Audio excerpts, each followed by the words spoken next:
Welcome to Monday Night Rants on the Better Sports Network. What is going on, everybody? Uh-oh, somebody has a case of the Mondays. Well, that's the way the cookie crumbles. And, well, Bob's your uncle. Rants on the Street with Thomas Stevens. Shout out to my producer, Tyler Heavy T. Soto. Boom.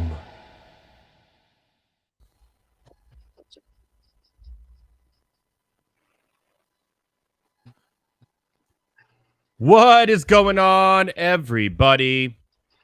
Welcome to Monday Night Rants on the Better Sports Network. Yes, a dually tonight, if you will. Double the action, double the fun. No, I'm not talking about spearmint gum. I'm talking about 2 Monday Night Football games on Monday. That's right, week 2, which is a little odd. Now, I'm going to be honest with you. If you were looking for good quarterback play tonight, well, you'd be a little disappointed because let's just say it has not been very good.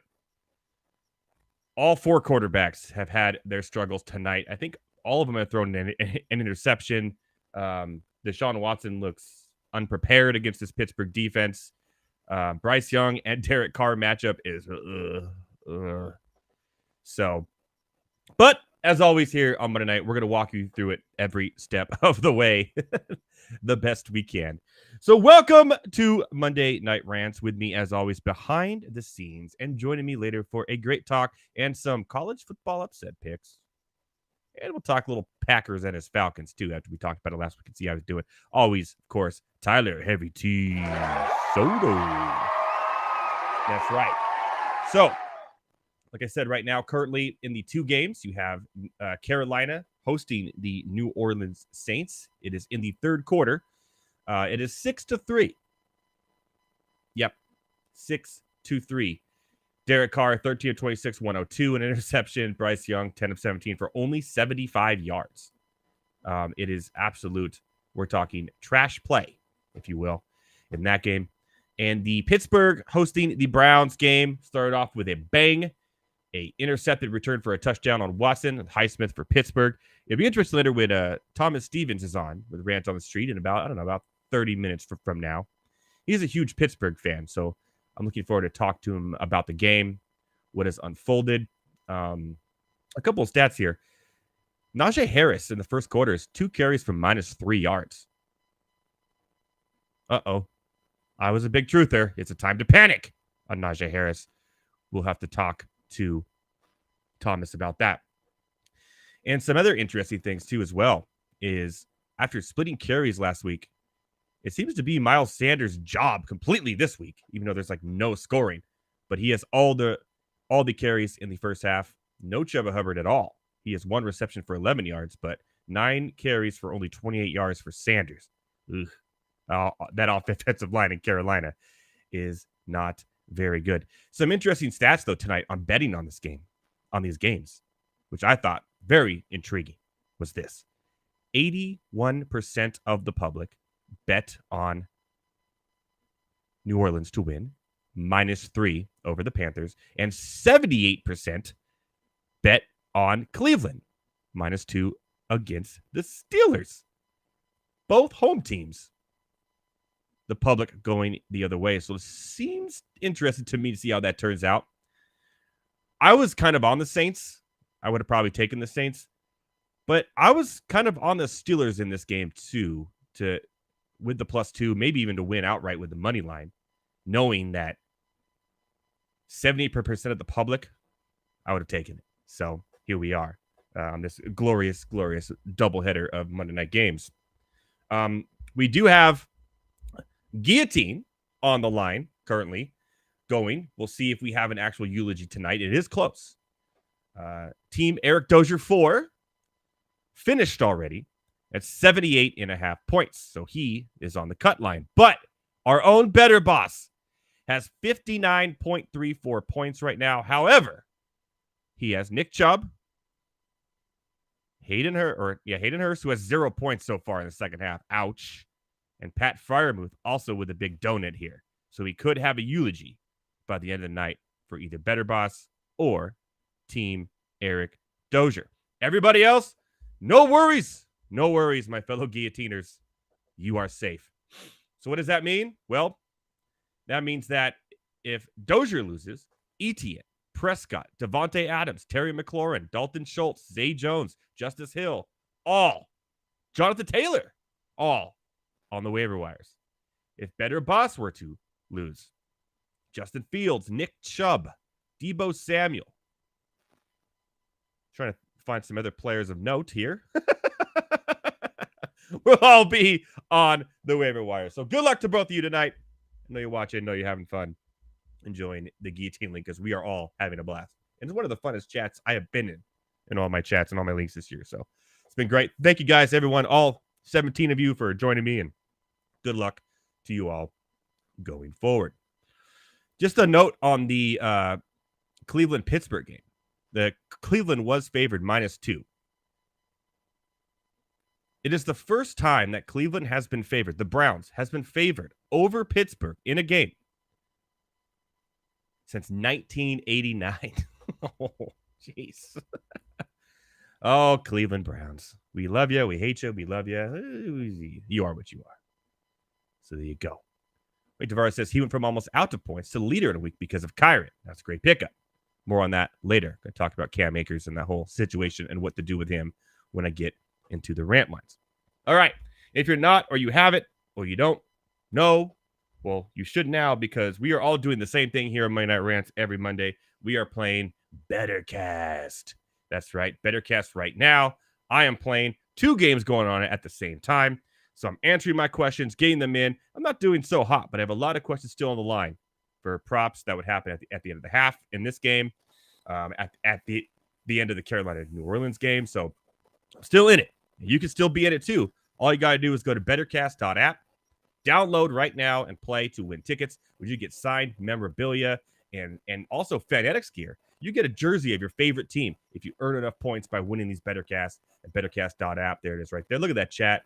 Going crazy. Everyone having a good time in here, watching Monday Night Rants and watching the football games and playing Bettercast. So get on it. I'm going to be playing during the show as well. Hopefully I can get some tickets, earn some points to get a nice little Chargers jersey. I'm going to get a number 2. But I want it to say 02, if you will, on my jersey. More on that later. That was a funny joke. Let's see if anyone got it. But here we are on Monday night. And what better way to start Monday Night Rants than to talk about bingo? That's right. As always, we are doing bingo cards for charity here on Rival Fantasy. That's joinrival.com/alarm. Get your up to $200 deposit and free bingo card entry when your first bingo card. I have 5 going tonight. 5 bingo cards. And I just got one at Rival right now because Boswell missed a field goal. I had a missed field goal, and Boswell was my kicker of my lineup. Boom. Got a stamp, baby. Punch it. Punch it. However, Jamal Williams was in my lineup, and I have to talk about Jamal Williams because he is out of the game with a hamstring issue. Questionable. Yeah. Everybody's questionable. All the time. It's questionable. Either out or you're in. There's no questionable. That just means that the media does not know. But Jamal Williams is not returned, so. But I had him in my lineup. But I also had Nick Chubb. I had Watson. He threw that interception for a pick 6. Not good there. Olave, the whole game. I did put in Pickens, Njoku, and I have Elijah Moore in there as well because I didn't know how much Amari Cooper is actually going to play. He does have 2 receptions so far, but he seems to be trying to play through that injury that he should probably rest. So I'm not very high on Cooper for the rest of the year. But my bingo cards are looking good. Like I said, if I win, with all the money I win from rivalfantasy.com for fantasy bingo, I'm putting straight to the Alzheimer's Foundation for my walk for Alzheimer's, which will be later this month. And when next month in October. And when that's over, we'll start again a new one for the next year's walk. All the money going to a good cause. So there you go. Rival Fantasy. That's joinrival.com/alarm. Get your deposit bonus. Play some bingo with me every Monday night in the Monday night games. It's a lot of fun. Also, all day on Sunday. How many bingo cards you want to play? Just a blast. You can even print them out. Get that old lady pen. I don't even know where you can find those. Probably Michael's.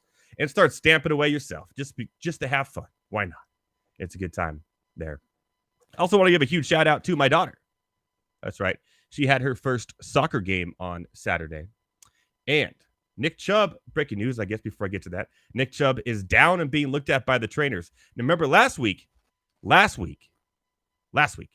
Aaron Rodgers went down, cost Better Thomas the Guillotine League. Can Nick Chubb go down and cost Better Boss the Guillotine League this week? Heavy T said he's being carted off. That is true. I'm looking at it right now. That is bad news. Breaking news. Nick Chubb has just been carted off the field, and not good for Nick Chubb owners everywhere, and Better Boss, and the world of fantasy foot injuries this year is bad. And we're going to talk about that in a little bit, but that is absolute not good. And I'm hearing that the crowd actually gasped at the injury. It was that bad. So get your Ford shares in now if you can. Jerome Ford will be the one you want. As I say that, he just scored a touchdown, Jerome Ford. So not good news. I hate to say it. Terrible. Nick Chubb out, carted off. The crowd seemed to gasp at the injury as well. That's never good. Nick Chubb. Jerome Ford could be one of the biggest owned or waiver wire pickups this week for sure. And they have really nobody after that. So they were putting all their money in the Chubb basket. And rough here. We always have these weird breaking news moments now on Monday Night Rants Heavy T. What the heck? Aaron Rodgers and now Nick Chubb's? What's next? What is next? I feel cursed now that every time we have a show on Monday, one of these great fantasy players are going to go down with an injury. But not good news. More on that when we hear. Also, he was the thumbnail of the show, so that's maybe my thumbnail's a curse. I have like the Madden curse of the YouTube thumbnails for the show. I had Allen last week. He was terrible, and now I got Chubb this week. Whew, not good. More on that, though, like I said, as it develops here and we hear more information, so I'm not just speaking air, but Nick Chubb, car at the field, not a good injury at all for fantasy owners everywhere. So, and speaking of that, we need to talk about some injuries here that happened over the weekend. But real quick, I want to talk about one that wasn't really an injury per se, but Cam Akers for fantasy purposes. We're talking about running backs. Cam Akers, just straight up done. But we went through this last year with the Rams. It's like deja vu, right? And you end up finishing the year pretty strong. So what do you do with Cam Akers if you didn't get Kyron Williams, which obviously Wade Tavares did in the chat? So there you go. You keep him. Here's why. The Browns may need a running back. Cam Akers would immediately be the starting running back on the Browns if the Chubb injury is as bad as it looked. Immediately. The Minnesota Vikings need a running back. Madison's not good. The Baltimore Ravens could use Cam Akers. He is going to go somewhere and be a valuable running back. He just doesn't mesh with the offense and Sean McVay. Okay? He's still a very talented running back. Let's not get crazy. So I would hold on to him right now. Because as these injuries happen, Saquon Barkley, he's going to find a home. The Browns would be a great fit for Cam Akers if the Chubb injury is as bad as it looked. So, wow. And every show we start off with just bad injury after bad injury. But here we are. All right. So Cam Akers, hold on to him, see where he goes. He's going to go somewhere. I have faith in that. Trust me. And it's probably going to be a place where he will have a good run, or at least a chance for a starting running back run in the NFL before the season's over, and relatively soon. If they don't trade him, they will waiver him and he'll find a home. Don't worry about that. Okay? Here we go. Some interesting notes on betting this weekend, which I thought was interesting, is that I'm a big guy where on the overs, unders, I'm a big under guy because I think unders hit more than overs. Because it's actually statistically heavy T right now. Breaking news. Chubb ruled out, not questionable, out officially. Injury was so bad, ABC chose not to show the replay. His season is likely done. Wow. So Nick Chubb, rough. Rough Monday night doubleheader there for Browns fans and fantasy owners. So there you go. But the overs dominated the weekend, and I'm a big under guy because unders do actually hit more than overs. It's statistically proven. Vegas knows that people like to take the over because they want to see excitement. They want to see big games. However, this weekend, all you overs people had a huge day. Historic day here, really. Where I think the overs ended up going 12-2 on all the matchups so far this week, which is incredible. 12-1, sorry. No, 12-2, that's right. 12-2 on the overs. So if you're an overs guy and you took all the overs in every NFL game this weekend, you finally did it. Congratulations. And what's it going to do next week? Everyone's going to do the same thing, and Vegas is going to get all the under money, and yeah, there you go. But congratulations on that. That's what I like. The people, like when I go to a site, like a new betting site on like picks, and every pick is an over, which is a lot, by the way. A lot of sites do this. I'm not even interested. Why? There's also an under. If it's all over, not touching it. Make sure you know your places. At Fantasy Alarm, at Better Sports Network, we give you unders too, not just all overs for you to bet on. Trust me, we know our stuff. So I thought that was a very interesting trend I saw over the weekend. So in NFL news today as well, Patrick Mahomes, our boy, reworked his contract, historic $210 million over the span of 4 years, which this battle of who's going to be the highest paid per year quarterback continues. Now it's Patrick Mahomes. It's the most money in NFL history over a 4-season span. What's crazy about it? It's all guaranteed. But it's Patrick Mahomes. He doesn't have to prove anything. He's a good football player. He's a good quarterback. He's the best quarterback in the league. Well-deserved. Barring any crazy injury, he will earn that keep. Joe Burrow, on the other hand, right now, more on that later. But Patty got paid. Some more injury notes over the weekend. It's just been nothing but injuries here today, every team. Jeez, man. Nick Chubb, as we start the show. Man, just craziness. We talked about Joe Burrow. He did injure his calf again or re-injure it. Not a really bad start for the Bengals and Joe Burrow. I'd be a little worried. I'm sure he's going to try to play through it the rest of the year, but this does not look like the same Bengals team we saw last year. And I know they started slow last year too, and the year before. But still, I'm kind of worried, and I'll go over that more later. But I'm a little worried. It's also the week of concussions too, by the way. Anthony Richardson. That's 2 weeks in a row, by the way. Anthony Richardson off to a hot start and got hurt and left the game. Scares me a little bit. 2 weeks in a row. This week it was a concussion off a touchdown where he got hit, fell down, hit his head on the back of the artificial turf, and which is also another hot topic of conversation, artificial turf, but concussion, couldn't return to the game. Gardner Minshew came in, and obviously they were able to win still, but a little concerning that 2 games from Richardson, hot starts, injured both times. So a little weary of that now, and I have him in one league, and I'm a little worried. Saquon Barkley looks like he's going to miss 2 to 3 weeks now. Breaking news before the show started today. So it's a normal ankle sprain, but 2 to 3 weeks they're saying. So that's not good. Matt Breida, welcome back again. Will be obviously the man to own there, but I'm not excited about it. I'm not excited about the Giants in general, let alone having to start Matt Breida. Rough times there for Barkley owners as well. So we saw Barkley. We just saw Chubb. David Montgomery with a thigh. Off to a great start this year for Detroit. Apparently, good news. It's just a bruise, a thigh bruise, or a contusion. But it's a bruise.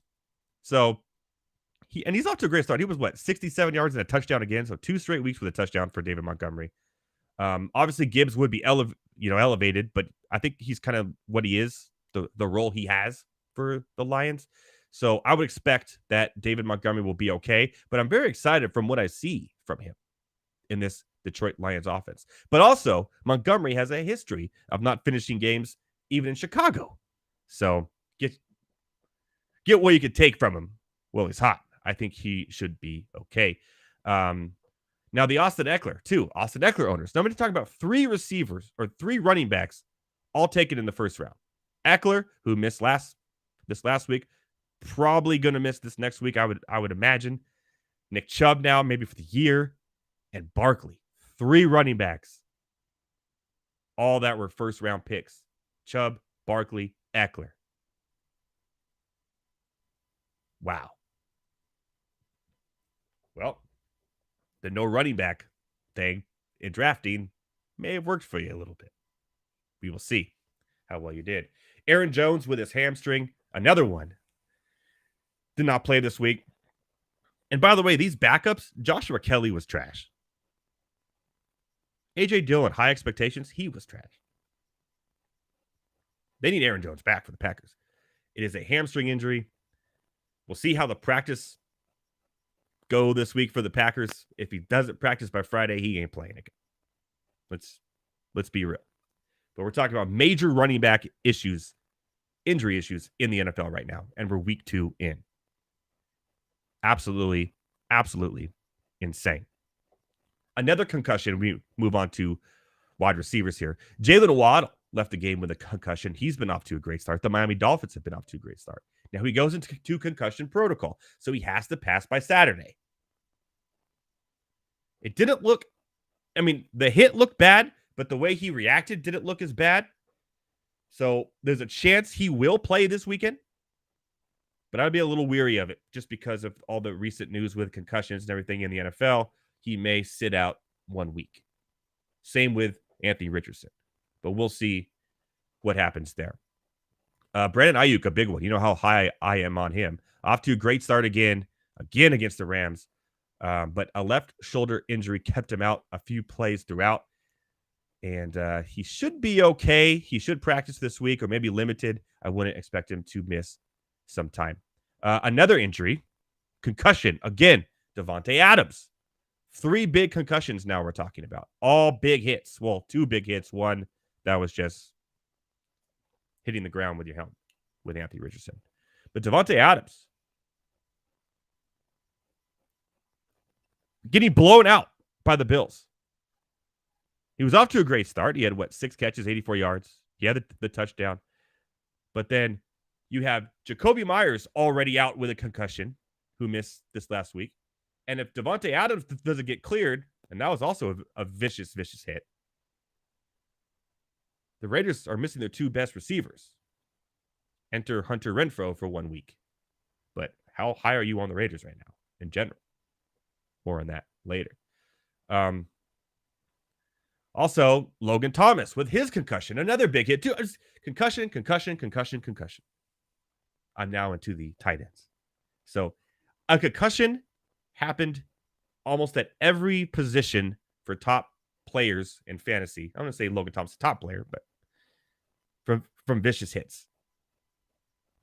We'll see what happens there. But shout out to the Commanders and Sam Howell for coming back. I'm sorry. Yeah, for coming back and winning that game against Denver. My favorite, Russell Wilson, Sean Payton. More on that later. So injuries are starting to pile up. Bad injuries already. This is like the worst 2 weeks I've seen in fantasy football in a long time where it comes to injuries, especially concussions. So we'll see how it all plays out. It's going to be very interesting waiver wire tomorrow. So make sure you check out all the shows at Better Network, at Fantasy Alarm. They'll have you covered all day long. Plus great articles to help you get your waiver wires in. And we're going to move on from the same thing that we've seen in the NFL with these bad hits, bad injuries, to college.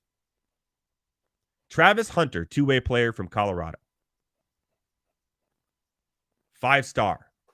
Went to Jackson State, followed Dion and his kids to Colorado. An absolute vicious, uncalled for hit that took him out of the game. he's going to miss multiple weeks, 4 to 5, which sucks because they have a gauntlet of games coming up. We'll talk about those later as well. He actually lacerated his liver on that play. So what happens here is what? Deion's doing Deion, right? He's done it his entire career, even at Jackson State, even in the NFL, even when he was terrible at baseball. He still was Deion Sanders. The Colorado State coach, Norvell, who has a track record of, let's be honest, not being good, fed into the hype. If Deion Sanders wasn't the coach of this Colorado team, nobody would have watched that game late Saturday night. Nobody on the East Coast would have stayed up till 1:30 in the morning, 2 o'clock in the morning watching that game. No one would have cared. He brought you attention. And yes, your team played a good game. You blew an 11-point lead because you got outcoached. Norvell, you got outcoached. You may have outcoached him in the first half, but the second half, he outcoached you and won the game when it mattered the most. All that trash talking, all that, I don't know about you, but I take off my hat and sunglasses when I talk to adults. Well, you riled up your team. You got them too emotional. And when things started going right and you were winning, they were almost playing dirty, making bad hits. They had more penalties I have ever seen. It was a lot. It is a lot. And then the hit on Travis Hunter was absolutely miserable. And I'm an Oregon fan. I don't like Colorado. I just don't want to see them going down like that. So, but shout out to Sanders Sunglass Company, who, because of that comment and everything, he made millions and millions of dollars off of sunglasses that took down the site, and now they're back ordered till late October. So there's that. So not only did you lose the game, get out coached, make a fool out of yourself, make everyone think that your team's a bunch of thugs, now you just gave Deion Sanders more money, and you will now go on the sunset, and nobody will talk about Colorado State again until next year when you play Colorado. So there's your year. Bye. Thank you, Norvell. See you next year. Yeah, the sunglass boom. Let me see here. So his sunglasses, by the way, shout out to Jay Norvell for hooking Deion Sanders up with millions and millions of dollars. You can get them now and go buy them. Why not? Give them to the Deion Sanders hype. They're like under $100. They look cool, I guess. They reflective lenses, and I have to wear prescription sunglasses. So I don't know how they look at me, but took the site down for now. Prime 21 sunglasses. What a name right there. It's crazy. They're Blenders, by the way, is a sunglass company if you want to go support Deion Sanders and his team. By the way, I saw this video before I go to break.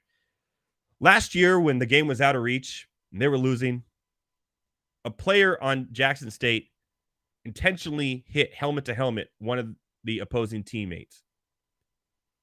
Deion Sanders took him out of the game, benched him for the rest.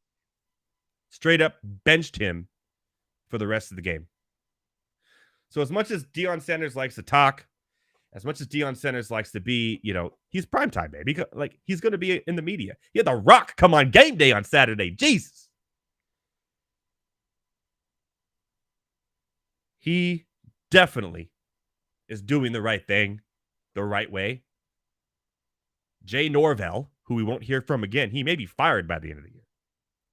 God is shining in the sun. He's off his merry way. Deion wins again. Until this weekend. More on that later. Thank you, guys. After the break, Thomas Stevens, Rant on the Street, and an update on Nick Chubb. We'll see you after the break, my fellow ranters.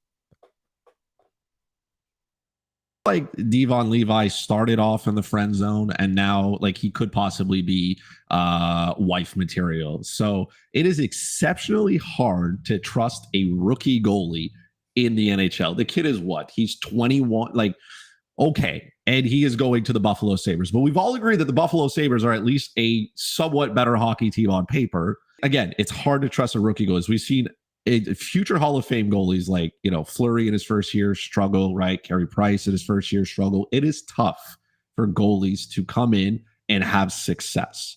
That being said, nobody outside of maybe a Buffalo sports fan can tell me who the 2 goalies on their roster are, because I didn't know until this morning, until I was reminded that it was Eric Comrie and Ukko-Pekka Luukkonen. And I was like, okay, well, he has the crease to himself. So all he can do is lose it. That's all he can do.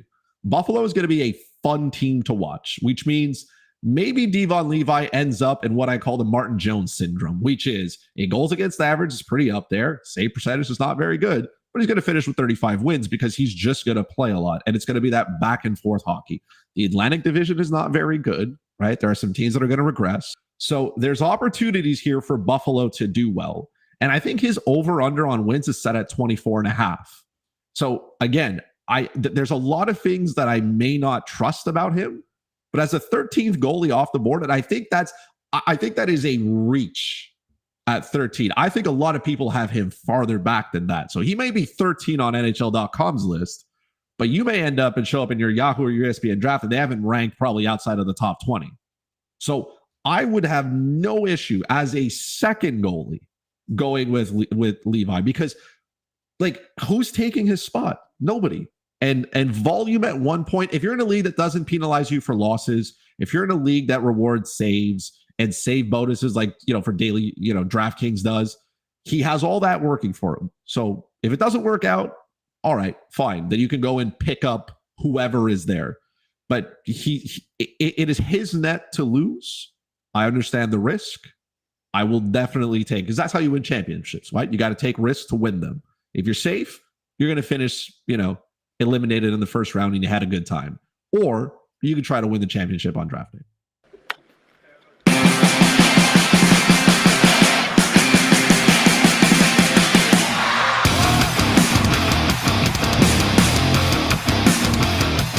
What is going on, my fellow ranters? Welcome back to Monday Night Rants on the Better Sports Network. I just want to apologize a little bit for that intro I had on the last, to the show, really.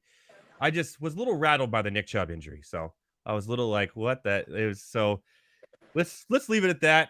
Normally, I like to start with a lot of good energy and, a lot of good positivity, but it just was injury after injury. And it's a rough one.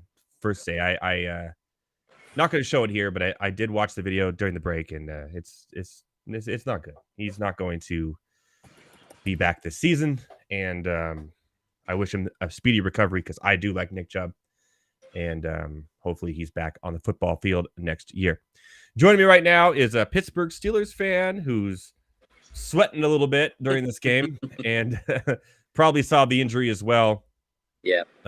What do you think so far in this 11-10? 11-10.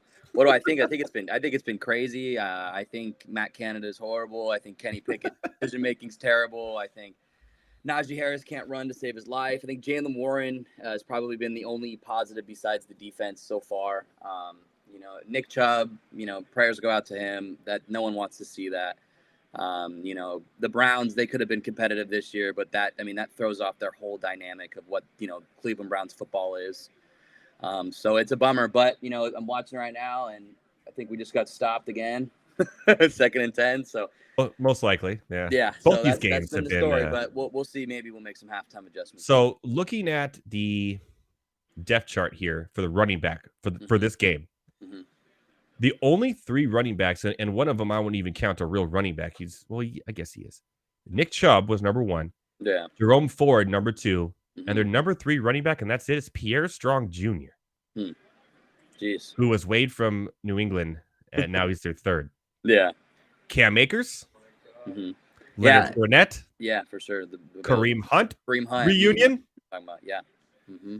They need to do something and quick because that is rough sauce for sure for the Cleveland Browns for sure. So, but no one ever expects those injuries to happen. Especially Nick Chubb has a pretty good history lately of staying healthy. Well, no, he missed a few games last year because I remember D. Ernest was a thing for a few weeks. So, But yeah, that's kind of like a fluke injury. So hopefully, like I said, and you said, speedy recovery, and wish him well for sure. he shall be fine. So are you sweating a little bit? I mean, I actually took the Steelers here and the points. So I mean, there we go. First down. 100% I'm sweating. I definitely, last week was atrocious, but, I tried to give it the benefit of the doubt because we played the 49ers. Their defense is insane. And the Browns defense isn't a pushover, but this is just atrocious, dude. I mean, Kenny Pickett probably has like 63 yards right now. 68. 68, yeah, with a pick, no touchdown. I mean, the plays, they just go backwards. It's the running game that's really surprising. Yeah, really for sure. surprising. Right now, Najee Harris has 5 carries for 4 yards. Yeah. His longest carry is 5 yards. His longest carry is for more yards than he has. Yeah, no. Jalen Warren's been the only positive. Jalen Warren has 1 carry for -2 yards. Net total, they have -2 rushing yards. Yeah. I'm sorry, 2 rushing yards total right now in the game. Well, there goes Pickett. Pickett just threw a tutty, so there we go. To who? Pickens, George Pickens. Hey, I have him on my bingo card. There you go. I did take the Steelers money line. I thought we would have a bounce back at plus 105. So like 80% of the public, and I was like, ooh. Yeah. So. Yeah, so I take. We'll see though, man. Who knows? If we were away, I probably would have stayed away from it. But hopefully. And we did have an actual. I think we had an actual touchdown here in the Saints Panthers game. By the Panthers or the Saints? The Saints. And welcome to the because remember Jamal Williams went out too for the Saints.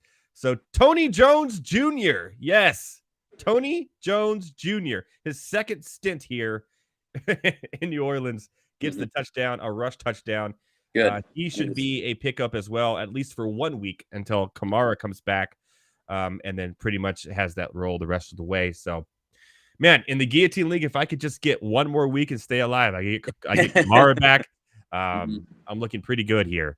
I just got to get there. So, yeah, Pickens touchdown. A nice little touchdown, too. I'm looking at it right now. 71 yards, baby. A Pickett to Pickens combo. It is 16-11. There we go. That puts a smile on my face, man. Pittsburgh over Cleveland. Cleveland is going to be probably the talk of the NFL 100%. Over the next few days after that injury. For sure. Let's see if the extra point is good here before I give them their due diligence. But Kenny Pickett got rocked on that throw. He did, yeah. He got rocked. I hope he's all right. Real quick, though, we did have a very interesting – there was a lot of college football going on and everything. It was an actual championship belt on the line on UFC over the weekend for free for everyone. Well, not you had to have ESPN Plus, but you did have to pay for the pay-per-view. So if you had ESPN Plus, you watched for free. And, of course, Kevin Holland was fighting versus Magdalena. He lost and just looked slow. All of his punches just had no energy, and I was excited because I'm like, Kevin Holland, I want to see this. He's the darling, and I think he thought he won that fight, but I'm like, none of his punches hit, none of his punches, any strength behind him. Yeah, no strength behind him. It was one of the weirdest things I've ever seen. Yeah, fight from Kevin Holland, and then of course Shevchenko Grasso gets her belt back, or not back, but keeps it. And a championship belt there. So I had like 8 screens going Saturday night. I got college football. I got the Fresno State game on, Colorado State. How about that Colorado State game, man? Yeah, I talked about that a little while ago. It was that coach for Colorado State is not a good coach. He hyped up his players for the wrong reasons. Yeah, for sure. And then it cost him maybe a job, and we will not hear from Colorado State again for a year, like until they play Colorado again next year. And next year, I expect Colorado with better recruiting to win by 40. So, because remember, this is an 80% overhaul of a team. So yes, what Deion's doing is incredible, but it has to end, especially now with no Travis Hunter. Yeah, and they start to play the big dogs coming up too. They're minus or plus 20.5 underdogs against Oregon this weekend, and then USC right after that the next weekend. So I'm curious to see how many points Oregon and USC can put up on that defense, because that defense, man, is atrocious. Yeah, I mean, yeah, and I'll give you that. And but USC's defense is atrocious too. So TCU lost almost everybody. And that was actually a close game. Everyone doesn't remember this game, but it went back and forth. It wasn't like Colorado dominated that game, but everyone's talking about it like they did. They won at the end. Yeah. Right. And TCU's defense looked bad. They fixed it. It's also week 1. And then Nebraska's just not a good team. Like, they're not. So that was an easy win because Nebraska has not been a good team for years now. They've been a fake. Long time. Yeah. Everyone thinks this Nebraska team is like, oh, defense, big, corn-fed. They've been bad for about 4 years. Yeah. 4 or 5 years now. They've been bad for longer than that. But it's just, yeah. So this was kind of a test from a Colorado State team that was headhunting.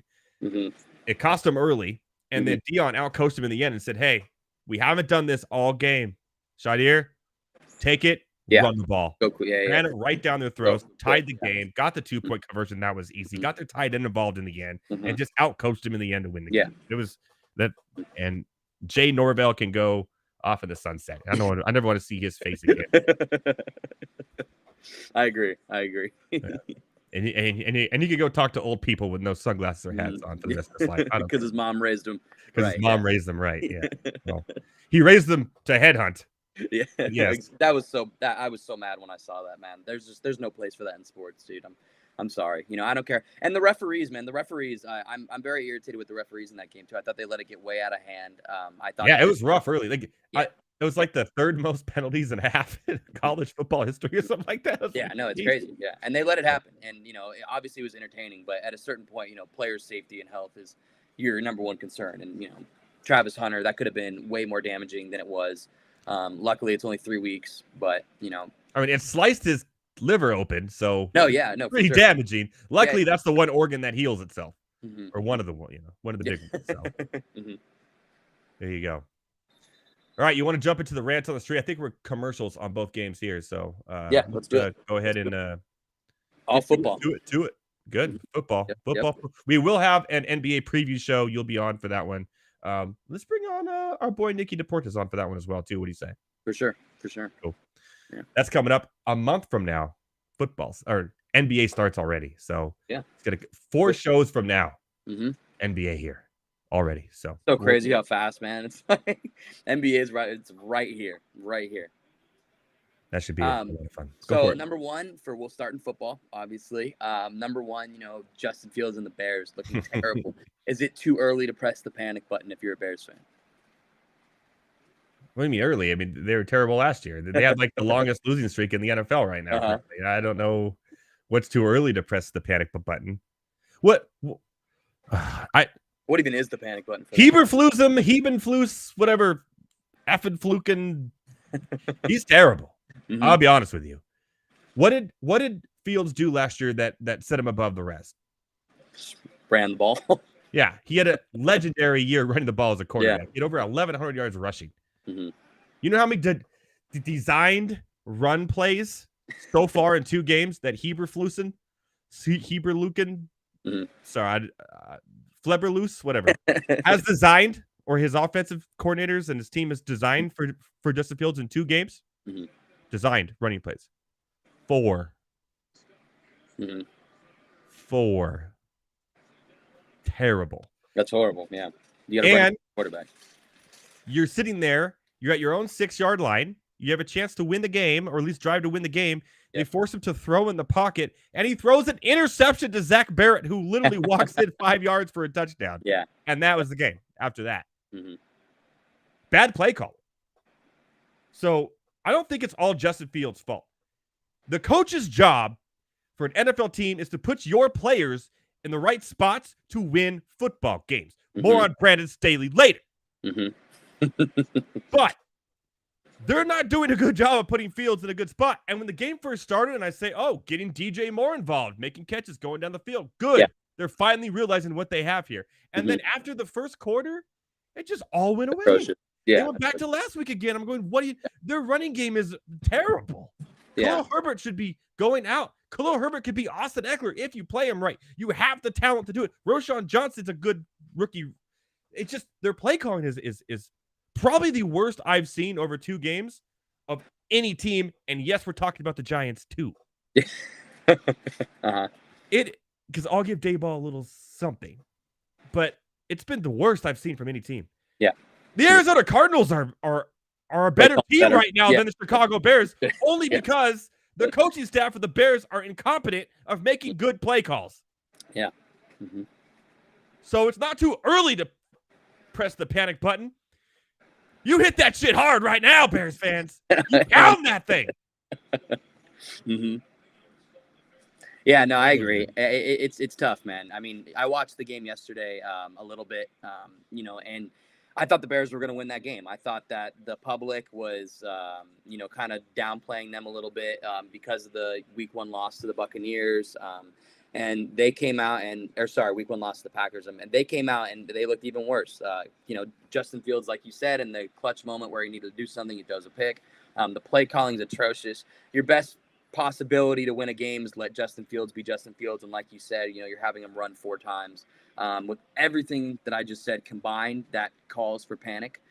So if you are a Bears fan, panic on your offensive coordinator, panic on your coach, and panic on your quarterback, in my opinion. So shout out to Heavy T. This is a real stat. The last time the Bears won an NFL game, the 2022 baseball season was still happening. That's crazy. So there you go. All right. I'm done with the Bears. Yeah. I didn't even put them on my case of the Mondays just because they're so bad. I was just like, okay, nah. Yeah, why not? Yeah. Number 2, you're going to hate me. Chargers 0-2. Oh. Vikings next week. What's the possibility of 0-3? For the Vikings or the Chargers? Let's go both. Why not? All right, we're going to talk game script here. Here's exactly what's going to happen. 50 points each. In the first half, the Chargers are going to take a 2-touchdown lead. Mm-hmm. Okay? In the second half, the Vikings are going to come back, and they're going to win the game at the end. Mm-hmm. And the Chargers will be 0-3. I love that. I like the realism. The last 3 games coached by Staley and the Chargers have all been that script. Mm-hmm. Mm-hmm. The Chargers' defense against the pass has been garbage. I believe they're the worst. Yeah, it's very receivers bad. In the NFL. Yeah. And you got J.C. Jackson. You got like a Derwin good James. defense. Yeah. And Brandon Staley's supposed to be this defensive mastermind. And then you got the Minnesota defense. Also, their offensive line is really bad. Yeah, horrible. This game between the Chargers and the Vikings is going to, you're right, 41-40. Yeah, it's going to be. I'm curious to see. I haven't looked what the over is, but it'll be interesting. It'll probably be the highest over the weekend. 100% for sure. I think you're exactly right. I think it is up in the air, because the Vikings are the same type of team where, their defense is terrible, but the offense is good. And so, I agree with you. I think that at the end of the day, they're coached better than the Chargers are. They're more disciplined than the Chargers are, in my opinion. And so I think because of those reasons, the Chargers do drop to 0-3. But it's going to be a shootout, and it's not going to be a blowout by any means. Herbert is a superstar, and he'll keep him in the game like he always does. I don't know what's going on with Eckler. I'm not sure if he's coming back next week. So, I doubt it. I doubt it. Okay, well, even with Kelly, you guys will still stay relevant. You'll be there because Minnesota's defense is just absolutely atrocious. What's crazy is both these teams are literally a couple good plays for being 2-0 each. 100%. Yeah. It's not like both these teams have been getting blown out for sure. Yeah. But yeah, so we'll see, but it'll be a good game. And depending on what the over is, definitely put some money on the over 100%. 100%. On to number 3. What does the future hold for Sean Payton and the Denver Broncos? Already? I don't even want to say Russell Wilson's name. Yeah, already. Well, so, okay. Sean Payton came out and said this was one of the worst coached teams I've ever seen before the season started, which means the talent is on the field, but the coaching was terrible. Yeah. You were given one of the few teams that were given 2 opening home games to the start of the NFL season. You lost both of them. Mm-hmm. Terrible play calling, terrible play. Defense looks terrible. Maybe Sean Payton should look at himself in the mirror and say, hey, that's some of the worst coach teams I've seen in a long time. And now you go to Miami. In Miami, you're probably going to lose and be 0-3. Mm-hmm. Mm-hmm. All that talk didn't back it up. Mm-hmm. They're a non-interesting team. I almost forgot they played yesterday. And it was one of the good games of the day because they had a good lead, but they just blew it because they were, again, out-coached by Riverboat Ron. Why is he called Riverboat Ron? I never see him taking any gambles. It's stupid. Mm-hmm. Sam Howell. Mm-hmm. Outplayed Russell Wilson. Look at yourself in the mirror, Sean Payton. What does the future hold? I don't know. I see. Here's what the future holds. 4th in the AFC West. How about that? Let's go. For sure. Yeah. I mean, they're atrocious. They can't move the ball. It definitely looks a little bit better than last year offensively wise, but now the defense has somehow looked worse than last season. So it's like one thing gets a little bit better. The other thing gets 10 times worse. Sean Payton, I love it because he talked all this crap. He came in, he started beef with, Nathaniel Hackett, whatever his name is. Aaron Rodgers, chirped back at him. I know Aaron Rodgers is cracking up. Wherever he is in his boot, he's cracking up, and he's saying, the Broncos are terrible. Just like Aaron Rodgers is the only one who would even care. Nobody cares about the Broncos right now. Yeah, 100%. But he does. He's sitting in his bed, ayahuasca-ing it out, laughing at the Broncos. But so it's horrible. It's terrible. My friend's a Broncos fan, and I told him on Sunday, I said, dude, it's gonna be a long season. I'm curious to see what happens in the next offseason, because if it keeps going like this, you're not gonna keep this team together. You're not gonna keep the contract. But the issue is nobody wants the guy now. So I'm gonna go on a limb here and say, if they never traded for Russell Wilson and Drew Lock was still their quarterback, he would still have the same amount of wins as Denver does now. Yeah, I mean, it's not that hard to beat that or tie that, So I 100% agree. And you have a lot more money left. You have draft picks left. You're building your offense, building your defense instead of you went backwards. So you have to take your losses in life, man. And that's one that Denver 100% is going to have to eat for sure. And Sean Payton, I love it. He does not bring any value to that team. He's going to have to eat it, but it looks like he's been eating a lot lately. So too many cheeseburgers, man. I'm set for a stupid movie that nobody watched. Kevin James. Like Kevin James. Ugh. Yeah, Kevin James tried to turn it to him, and he turned it to Kevin James. Kevin James, right? How ironic. That's hilarious. You got to clip that. That's funny. Win. I won't talk crap, Sean Payton. All right. On to number 5. Same type of question, but we're going to go into the AFC North. Not the panic button, but are the Bengals in trouble? Oh, we're at 5, then we missed 4? We did miss 4. We'll do the Bengals one right here, and then I'll go to the fine. Yeah. But we say this every year, right? There's a slow starting team, and they have been for a few years now. No, for sure. But I think the Burrow injury is something that's going to be a problem, because and they are the first team to be numbered 2 weeks in a row on Case of the Money's list. So I don't want to give too much away. Because they're in trouble. They're on Case of the Money's people 2 weeks in a row. They're in trouble. The injury for Burrow is troublesome. The receiving stats, which I'll go over later, is troublesome. Every stat is troublesome for this team. Yeah. Right now, 2 weeks in. It's only 2 weeks in. We'll see. But if he continues to play through this injury through the rest of the season and never just, takes a couple weeks off now, when the time you can before it gets into it. Yep. I can see him struggling. Yep. No, 100%. And same, like you said too, I know you're going to go off later, so we don't have to spend too much time on this, but the injury is huge, especially, when your O-line is absolutely dog crap. He's not going to be able to take breaks when he's out there. You're going to get hit like that, especially in the AFC North.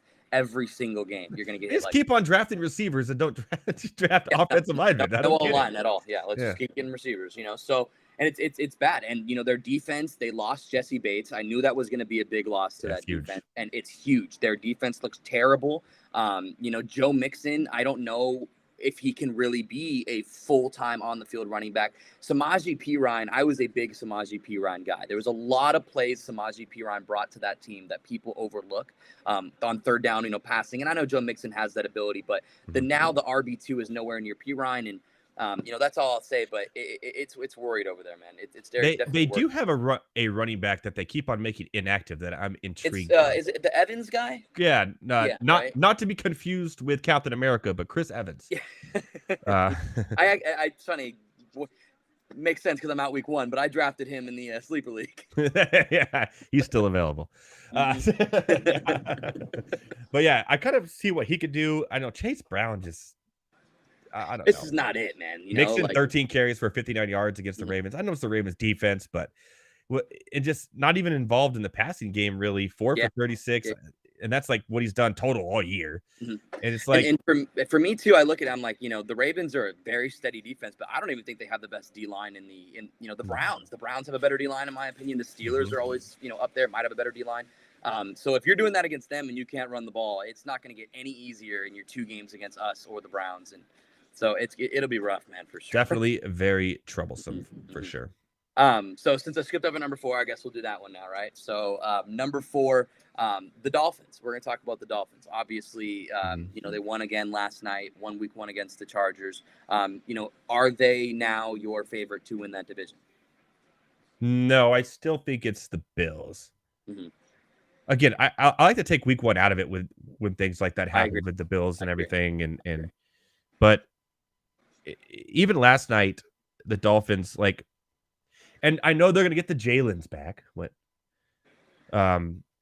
for defense, but I mean, their defense is still a little worried, right? You give Mac Jones a chance to come back, and they almost did. They were a lineman forearm away from having a chance there, and they didn't blow out the Chargers by all means, and they let Herbert, throw the ball down the field on them. And no, they let the running game dictate that game. And again, last night with Ramondre Stevenson, so the run game for defensively is going to have to change because they're going to start getting towards the back end of the season when it's colder, where teams are running the ball down their throat. And if they let Joshua Kelly go off as a backup, and then, Ramondre and everything that happened last night, I just don't feel that's a weakness. Even with you get Jalen Ramsey and Jalen Phillips back, you're still not fixing that run defense. And that's a liability. I think the Bills will still end up being the winner. But now that there's no Aaron Rodgers and we saw Zach Wilson, also more on that later, and we see what the Patriots have, which they're sticking in games, making it close, making it interesting. As usual. They just don't have enough, though. They need that weird play or something to happen again last night, like some weird play or some weird couldn't get 2 feet in bounds in week 1, and you had to have your tight end throw the ball back to your lineman who tried it's going to be the Bills or the Dolphins. I'll tell you that right now. Both teams will make the playoffs, but I think the Bills have the upper hand because they're a more steady all-around team. But offensively, you can't deny that the Miami's dangerous. With Mozart. I don't care who you put back out there. Now, there is an issue with running back after Mozart because Mozart has a history of getting hurt. But Ahmad guy right now should be active and should get some carries next week because Ahmed went down. Wilson's out still. He's on the IR, I believe. So you're going to see HA next week. And this is a back I love that can catch the ball out of the backfield. He's fast. And I think he's going to be a little sleeper DFS pick this next weekend, or maybe even a pick of it. If someone would have dropped him to pick up one of these Kyrie Williams or someone over the last week, or if someone drops him to pick up Ford this week, I would pick him up and it kind of hang on to him because Mozart's made of glass. For sure. Yeah. And next thing you know, it's the H8 show and out in space with Hill and Waddle and the middle of the field open.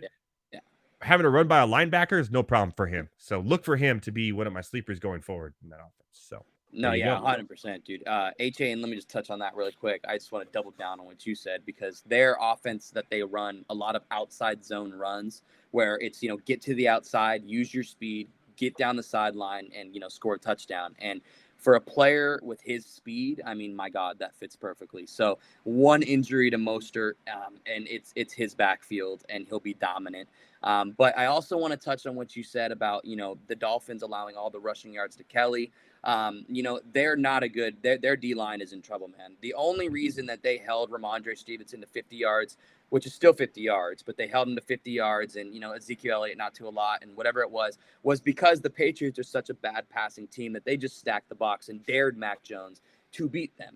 When you play a team like the Chargers who can kill you over the top, or you play a team like Buffalo, whatever it is, now, you can't focus on the run. So now you're getting work down the run, and so for me, when I look at that, that's where I look at the Bills have that stability. more than them. They have the offense that can compete with Miami, but the defense is better. And we don't know because, like you said, too, Ramsey's not back. And so I am curious to see, what happens when Ramsey gets back. But I still think he's one of the most overrated cornerbacks in the league, though. I think I would say 3 to 4 years, 100%. The last 3 to 4 years for sure. There, the stats are not there no more.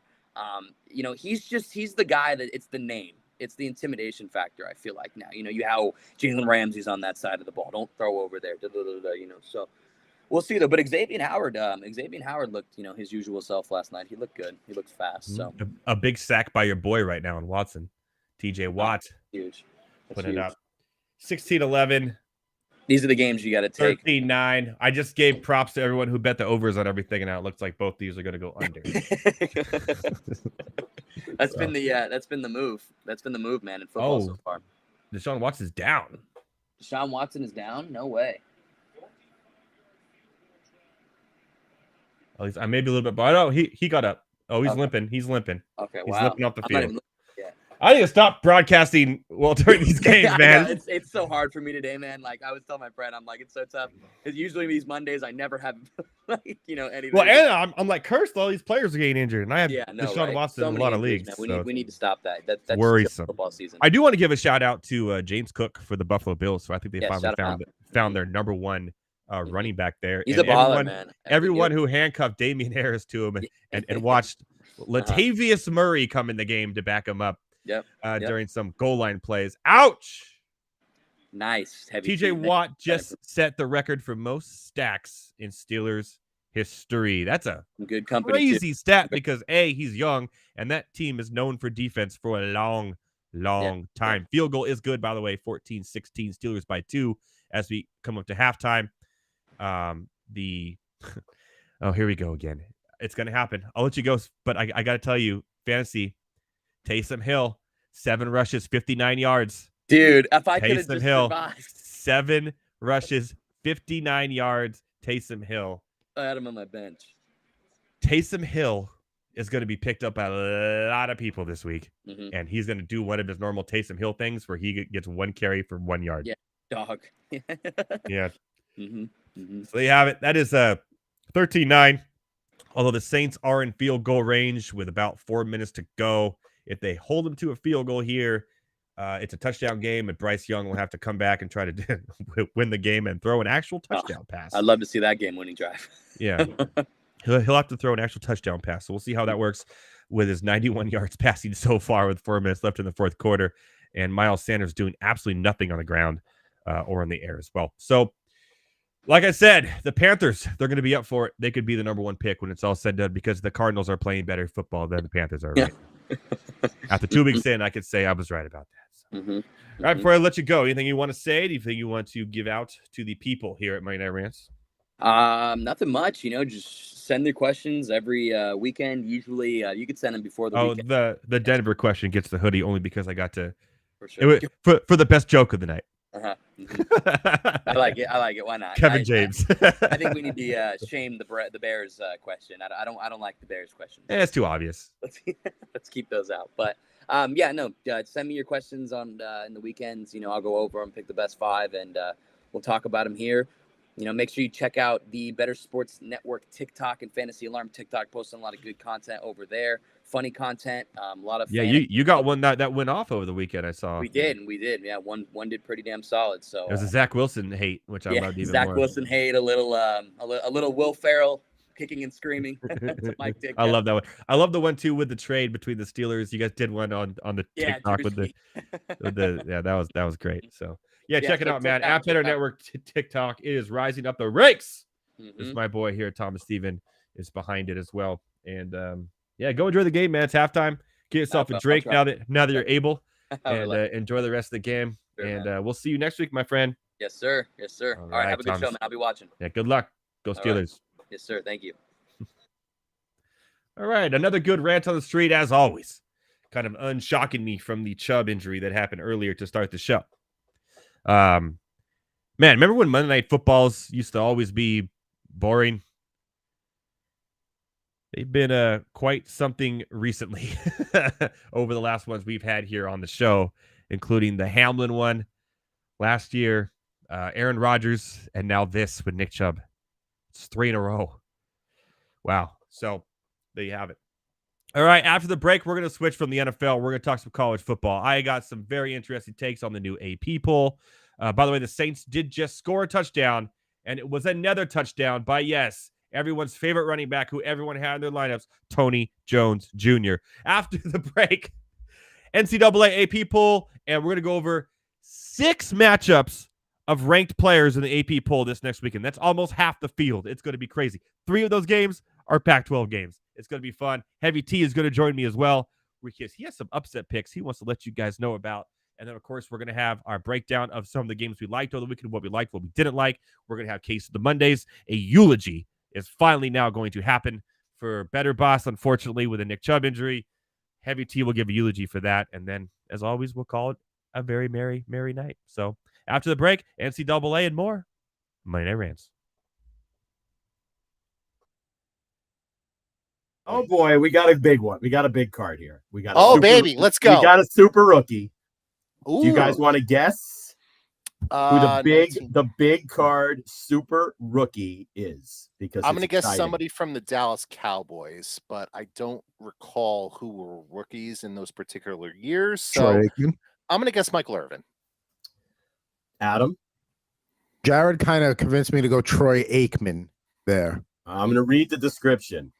In this player's NFL debut, September 10th, 1989, he produced an electrifying 68-yard punt return for a touchdown. Sanders.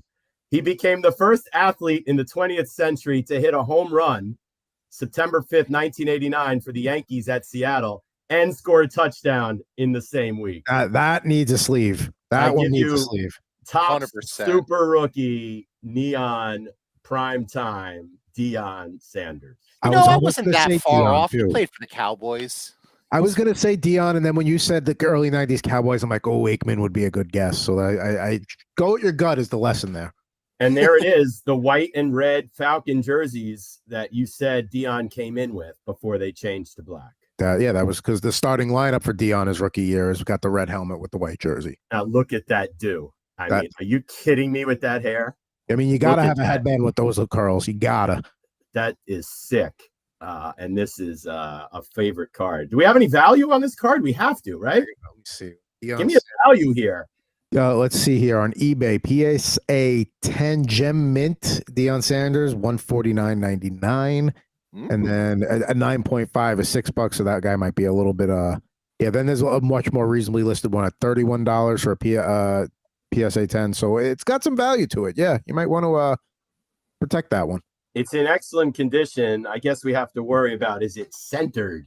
Yes, that would be the next thing. All right, well, we'll go through the process there. Maybe I'll just frame that one as a great moment in this show's history.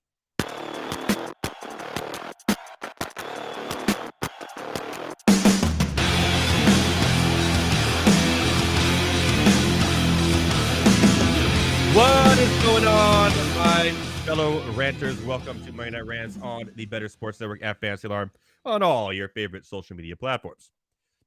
The game is all but over between the Saints and the Panthers. It is 20-9. About 3 minutes left. We'll see if Bryce Young can do anything after a very, very slow start to his season here, and about to go 0-2. And the Saints, a surprising 2-0 team, which that NFC South,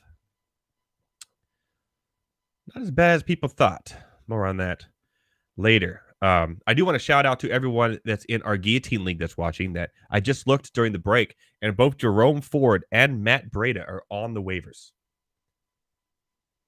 It's going to be a crazy waiver week in the Guillotine League. For sure, the eulogy for Better Boss coming later. Sorry, Better Boss. Thoughts and prayers.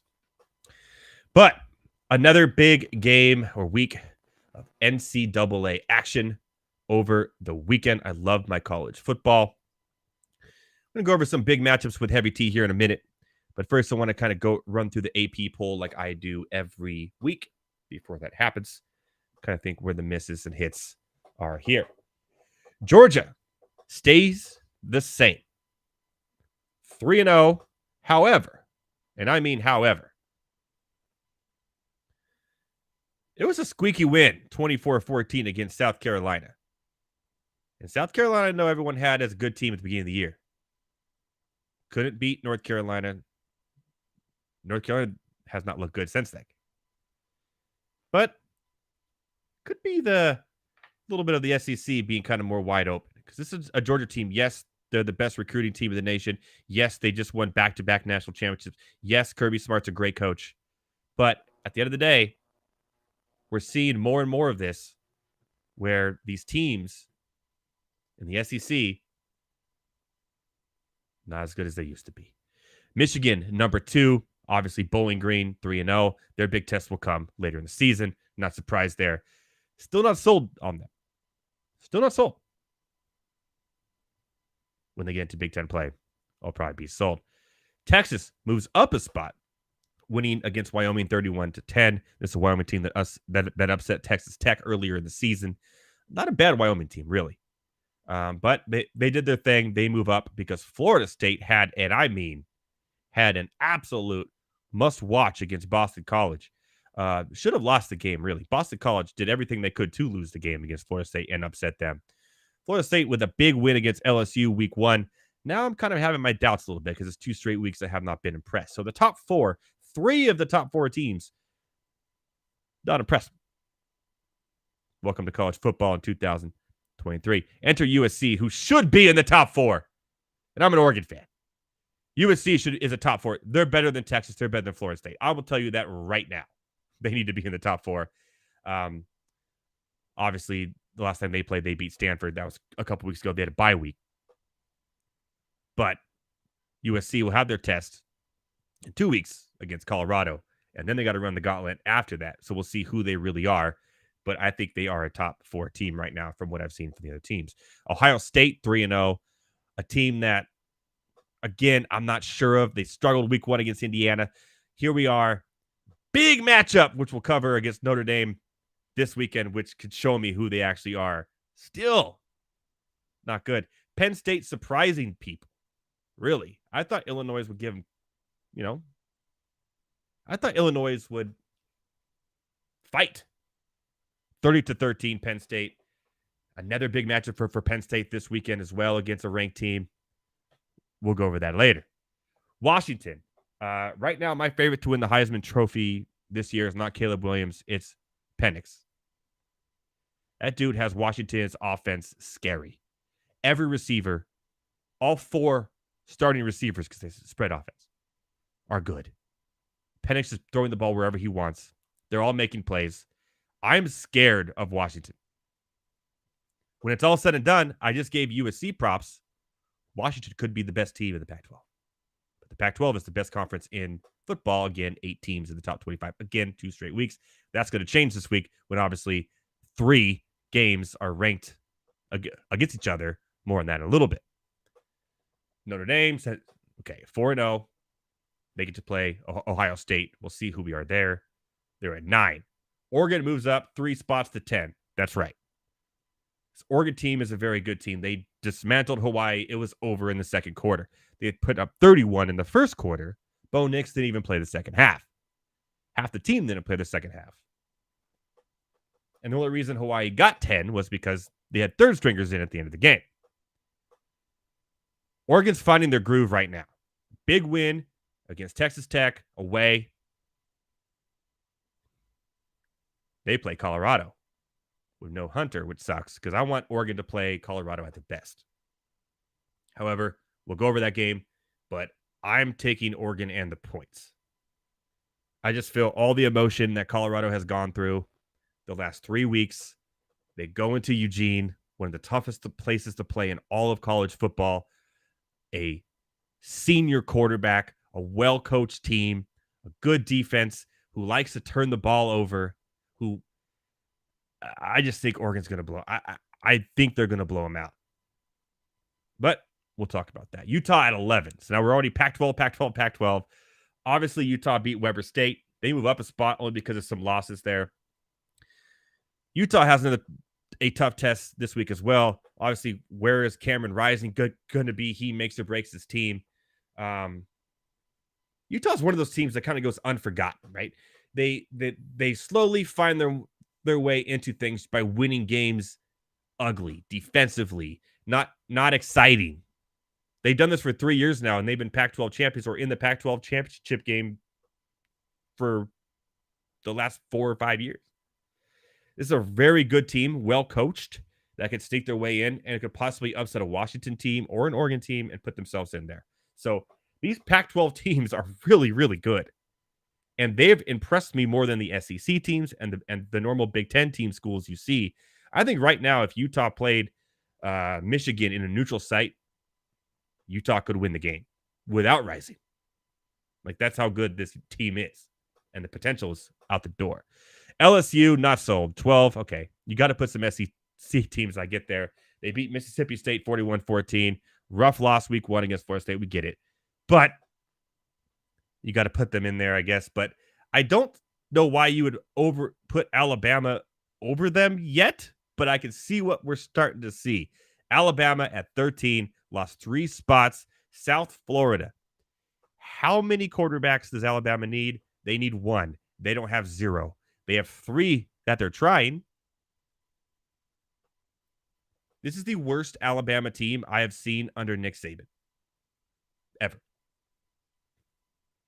They have no identity on offense at all. They're easy to scheme defensively against. I've never seen this from Alabama. South Florida is not a good team. 17-3, 14 of those points were in the second half. They've switched quarterbacks again. There's missed throws. The running game doesn't look good. This is not a good offense at all. They are going to struggle this year, as I predicted earlier, by the way. And it's already showing. Oregon State at 14, moved up 2 spots. A big gritty win against San Diego State, but San Diego State, they are who they are. Ole Miss, who Alabama plays this week, comes into 15, destroying Georgia Tech, 48-23. 3-0 Ole Miss Rebels, I think, beats Alabama this week. Alabama will be 2-2. And with time to press the panic button. No, they'll be back next year. You're fine. Oklahoma at 16, move up 3 spots to beat Tulsa. Oklahoma's quietly now 3-0. Everyone's talking about the Big Ten schools, the Pac-12 schools, all these Big 12 schools like Oklahoma moving in the ranks a little bit. Oklahoma can make some noise happen before the college football playoff. North Carolina is still 3-0. Minnesota, a big win, move up 3 spots. ACC, a lot of teams in the ACC slowly moving up here. Both North Carolina and Duke, by the way, who's also right behind him at 18, 3-0 after the big win against Clemson on this show. Week 1 are teams that could beat Florida State from what I see. Colorado's at 19. They lost a spot, obviously, from squeaking out a win against Colorado State. Miami, 3-0 now after a rough year last year. Really rough year last year with Mario Cristobal. 20th spot up to. Not sold on him quite yet. I want to see a little bit more when they play Carolina, when they play Duke, and we'll see what happens. Washington State 3-0 moves up 2. Haven't really played anybody yet. And they're going to have a rough go of it this weekend as well. UCLA at 22. Tennessee dropping 12 spots. This was the biggest loser of the weekend. I've been high on Tennessee. I love Mixon. I love what they're doing there. Just getting absolutely, and I mean absolutely throttled by Florida was embarrassing for Tennessee. I was wrong about them. I will admit that. And now I kind of worry about them a little bit. 12 spots down is a lot to lose. Tennessee 2-1. Losing to Florida. Rough road ahead of them. We'll see how they can recover. And the most boringest team in college football ever, Iowa 3-0. Obviously winning against Western Michigan 41-10. A big matchup we'll talk about here shortly with them as well. And then Florida moves back in after the big win against Tennessee to 25. But shout out, and I want to say shout out to Fresno State, by the way. Fresno State, who beat Arizona State, shut them out. Has the second longest winning streak in the nation. Fresno State has the second longest winning streak of all teams in FBS in the nation going back to last year. Georgia is the only one that has a longer winning streak. So shout out to Fresno State, who's looking, by the way, pretty good this year, who got some votes or just missed out on the top 25, but some big wins against Boise State. If they could beat Air Force, you can see them moving into the top 25 and making some noise in the Mountain West. So shout out to my boys at Fresno State and my boy Keen for a big win over the weekend as well. All right, Heavy T, let's talk some matchups here and hear what you have to say about this season, or this week, really, in college football coming up, a big week. Let's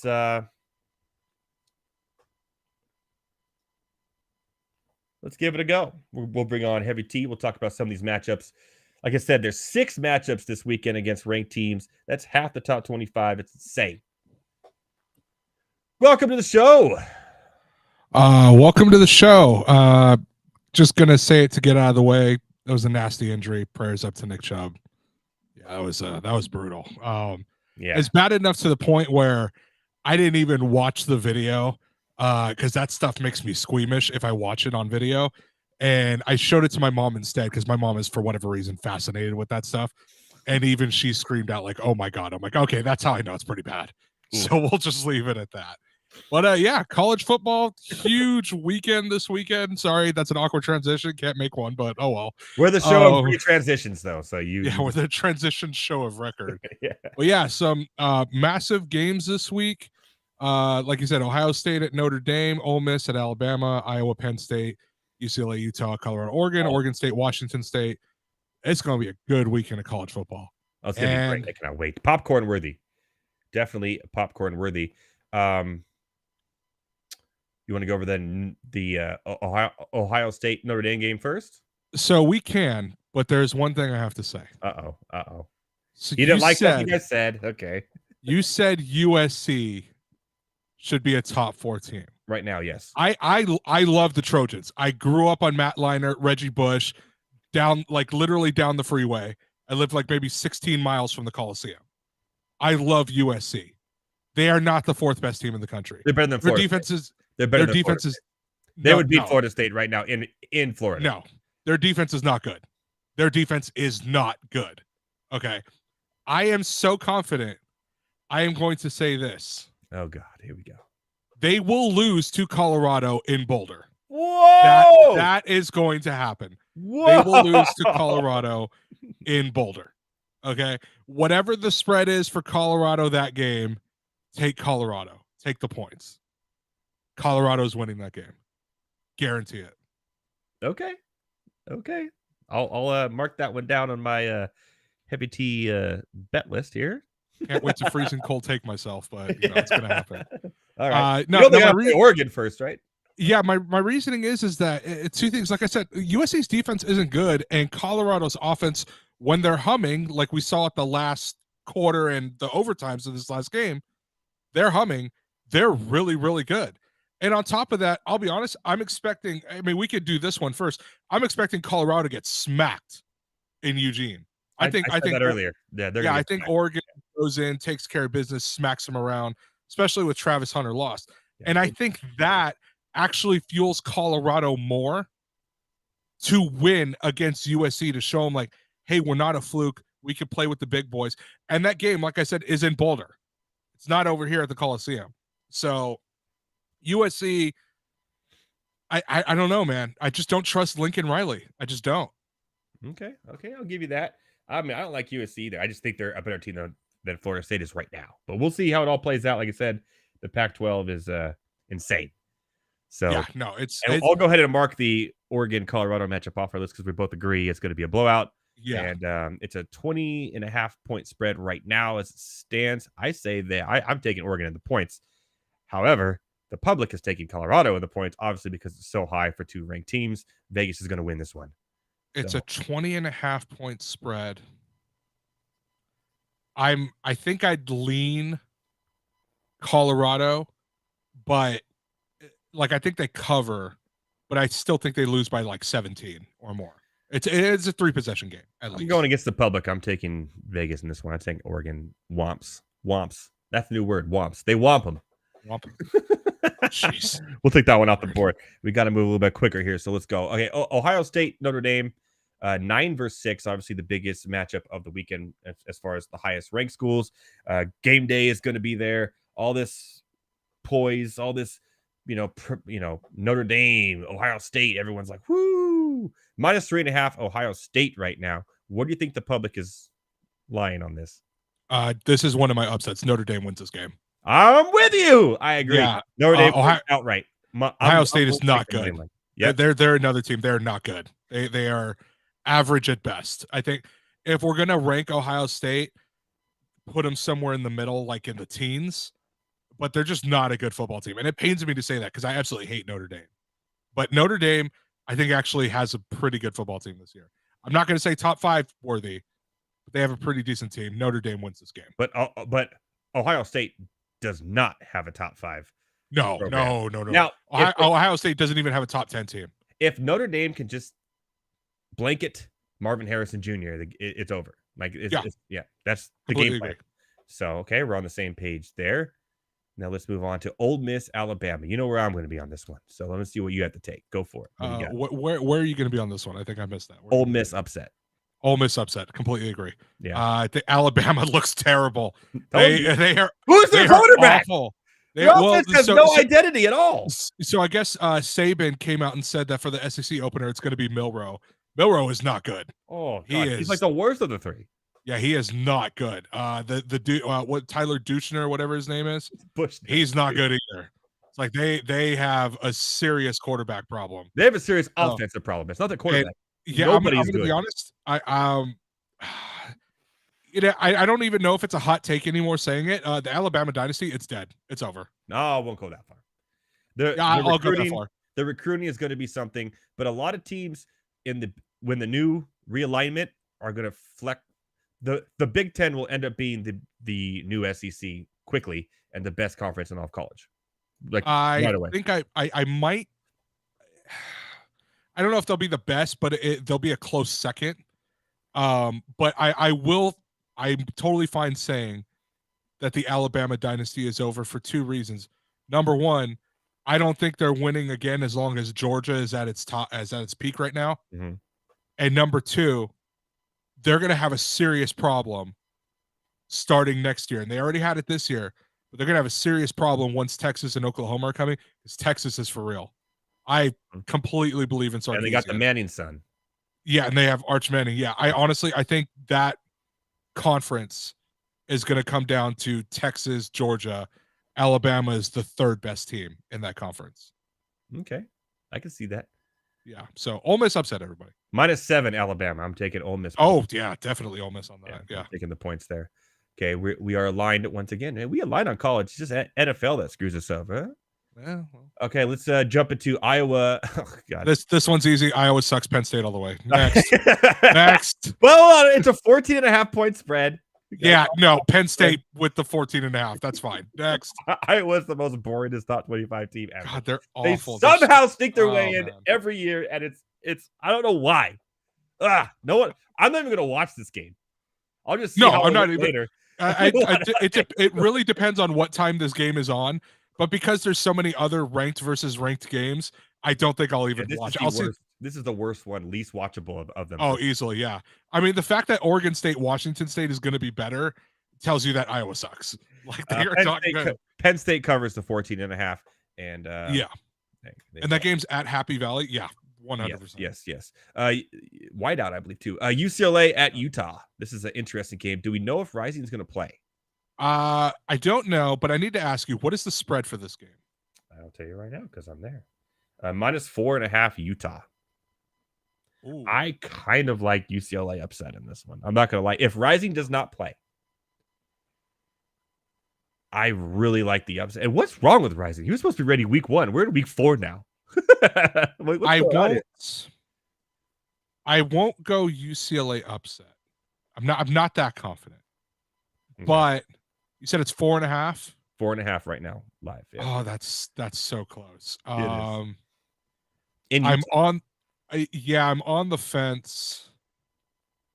I think, you know what? I think I'm going to end up taking Utah as the favorite with the 4.5.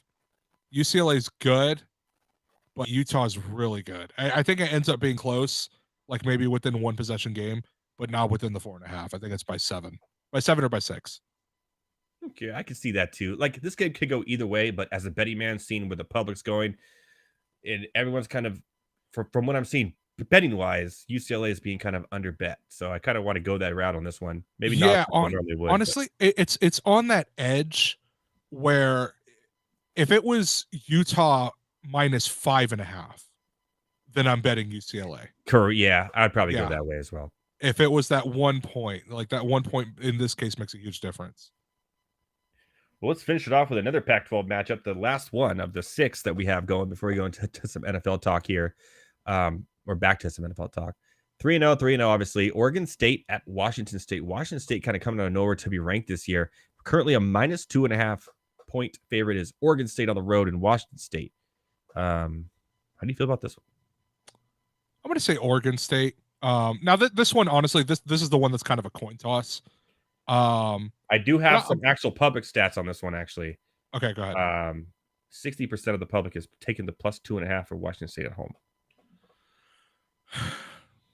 I mean, I see why plus 2.5 is pretty close. Mm-hmm. I think this game is pretty close.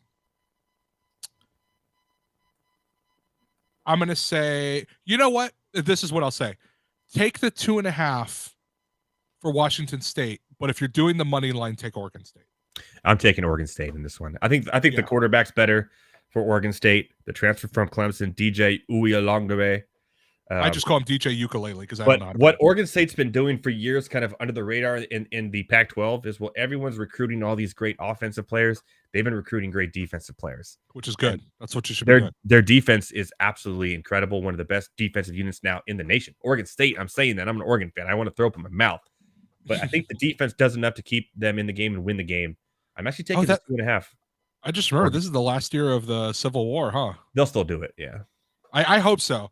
Yeah. I really hope that some of these traditions still live on. It's gonna kind of bum me out that USC probably won't really play Stanford anymore because that's usually a really good one. They'll still play UCLA and they'll still play Notre Dame though. Well, they'll still play UCLA because UCLA is going with them to the Big Ten. So and Notre Dame, yeah. Yeah, that's too much of a tradition to pass up. But that game this year is going to be incredible, by the way. That USC Notre Dame game. As long as both hold, I think it's in. I actually don't remember when it is. It's in.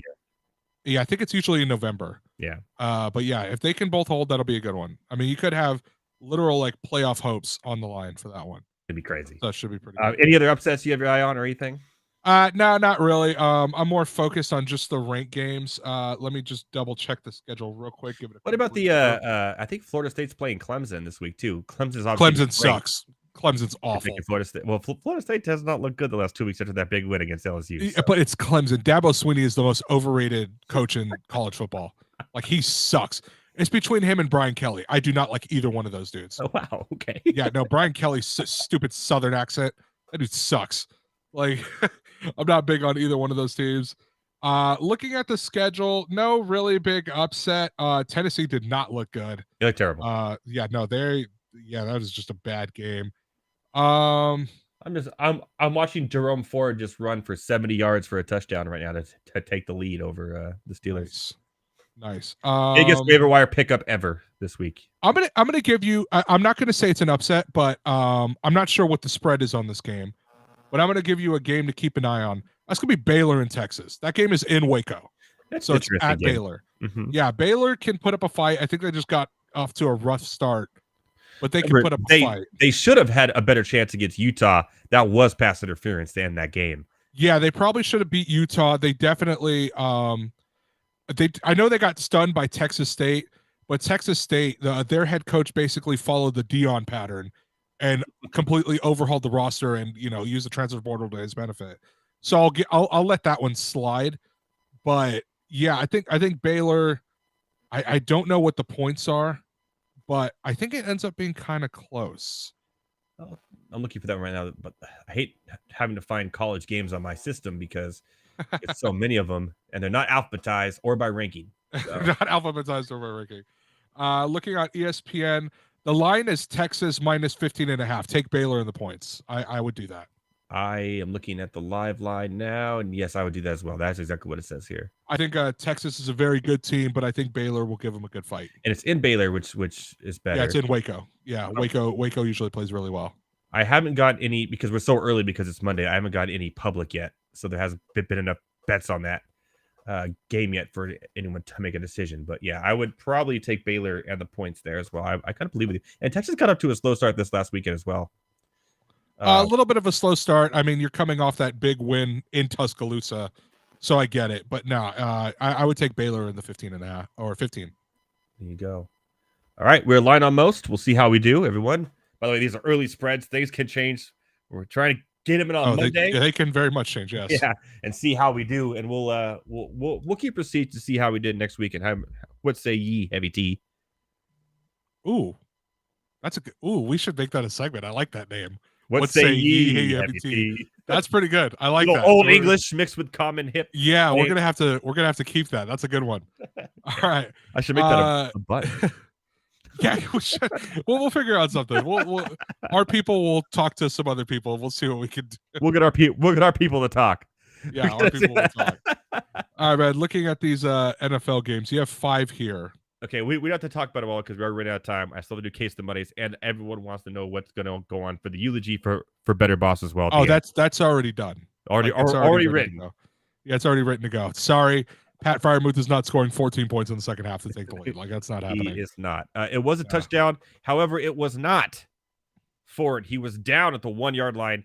Pierre Strong Jr., the third string, came in for a 1-yard touchdown run and a 2-point conversion by Deshaun Watson. So now it's 22-19. Browns have the lead.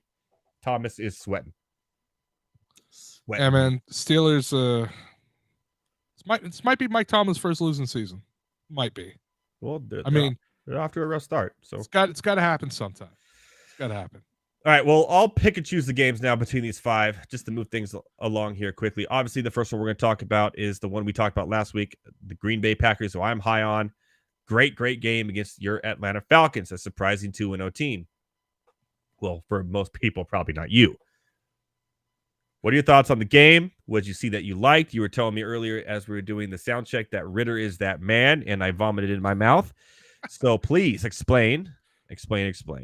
Now, I want to say this. I say that very sarcastically. If you follow me on Twitter, you know I have a huge sense of sarcasm. Yes. So, like, for example, Mahomes got that extension, and I put the gif of Birdman doing like the handshake thing, and then I said Desmond Ritter reading this right now, like just messing around.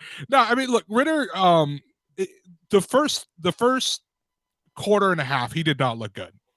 I was like, he looks so. He threw and a pick, which is nice to see. Which was a lame duck pick. Like, it was a bad pick. That was bad. So I was like, okay, but the second half, when they actually needed him to throw the ball, he was throwing the ball, and he was doing it right. Now, credit to Drake London and Matt Collins for making some great catches, but he was slinging it around, threw for over, I think, close to 250 yesterday. 237. 237, close enough. Yeah, he's off by 13 yards. No, he actually looked pretty good. So we'll see what happens, because if this dude fails in any light, I immediately want Shador Sanders on my team. But we'll see what happens. They got a tough week in Detroit this upcoming week. Detroit's coming off that loss. So we'll see. Green Bay, on the other hand, Jordan Love. Props for props to do, baby. Come on. What have I been saying? I'm not there yet. Now, I know he threw the 3 touchdowns. I know he didn't have a pick, but he had under 200 yards passing. You know what that tells me? You're dinking and you're dunking. Okay, you're not throwing the ball down the field. You're checking it down. Okay. My boy Jaden Reed. Shout out to Jaden Reed. No, Jaden Reed had a great game. 2 touchdowns. Great for him. But I'm not. There's times in this game where you have to do more than just be captain check down. So I need to see more. But that also tells me, you know what? I think this Falcons defense is legit.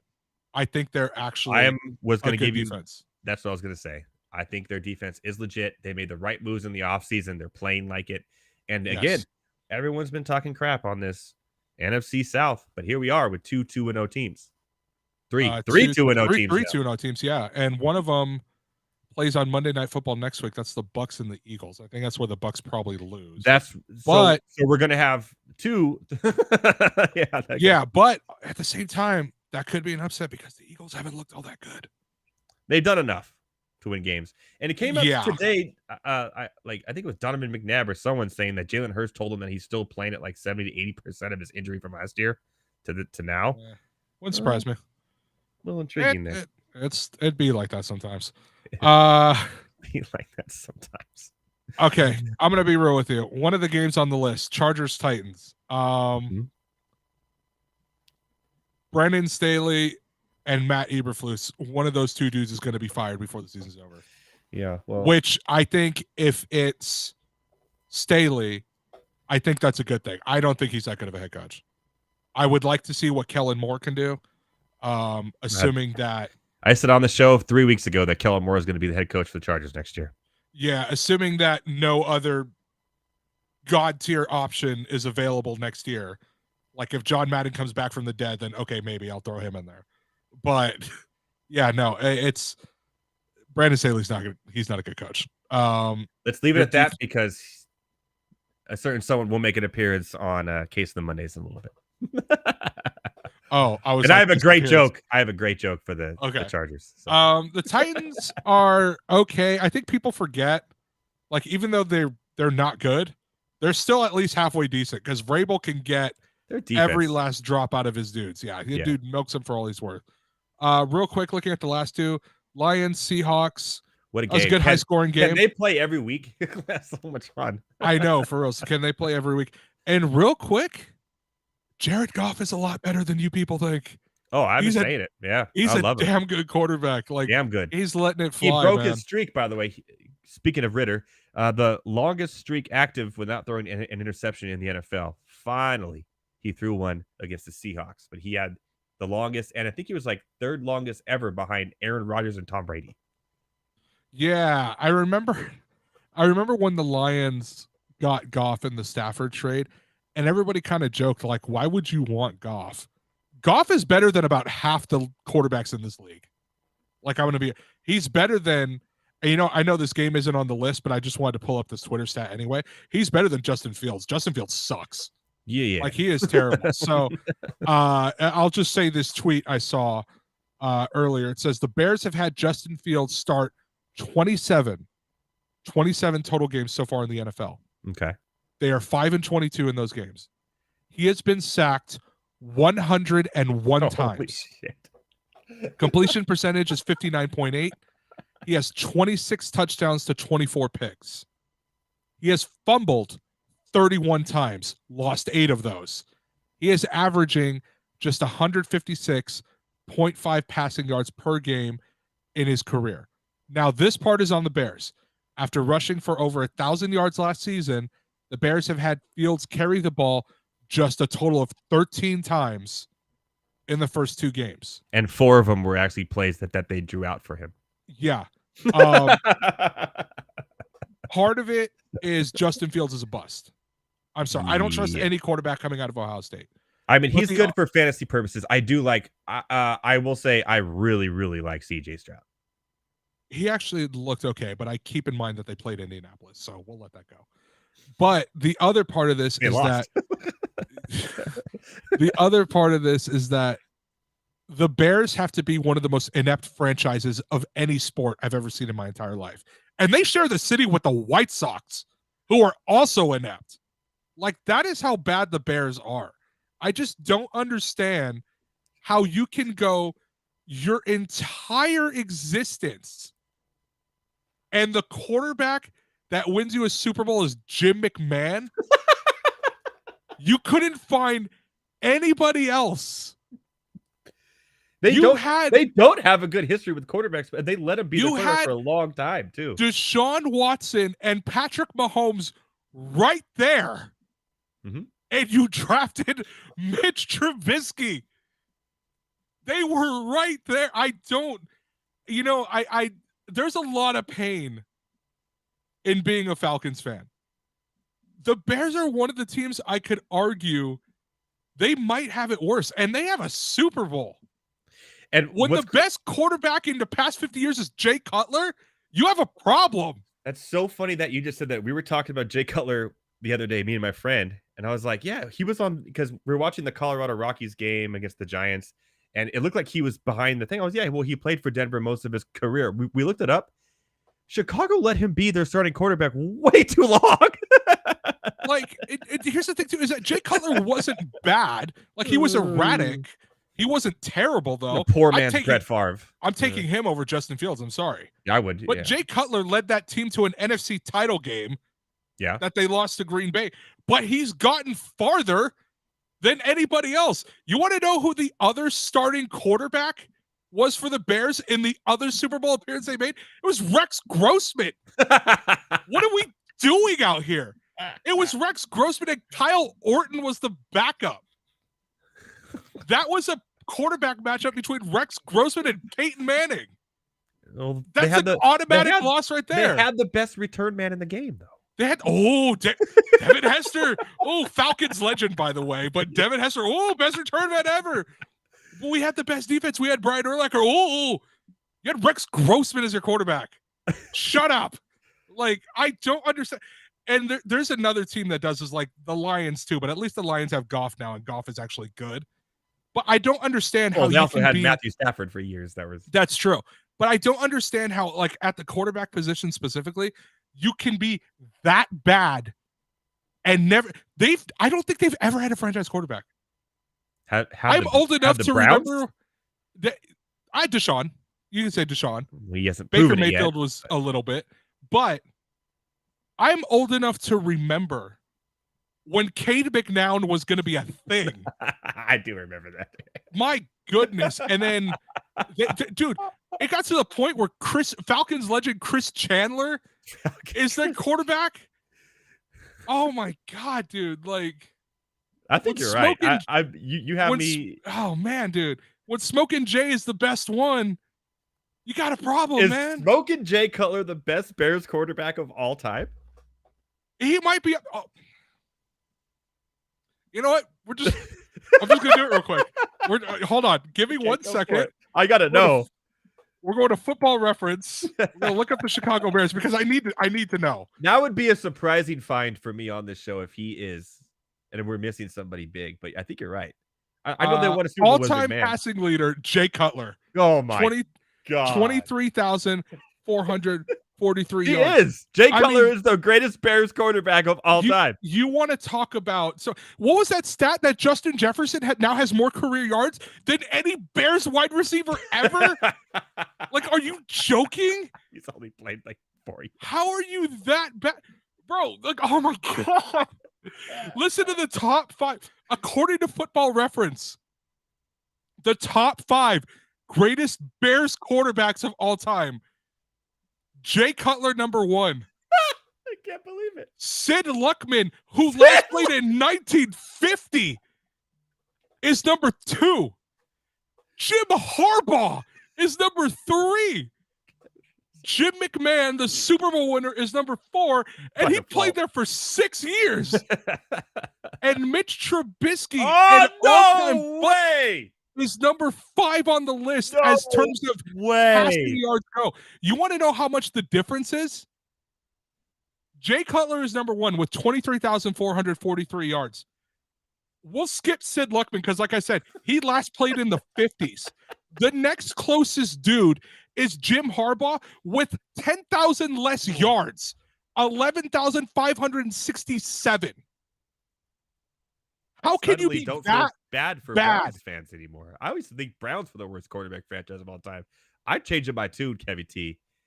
The Chicago Bears are the worst quarterback franchise of all time. Bro, I'm looking at I don't recognize half the people on this list. Fun fact, Cade McNown, top 25 quarterback in Bears history. He's number 25. Would probably draft him for me.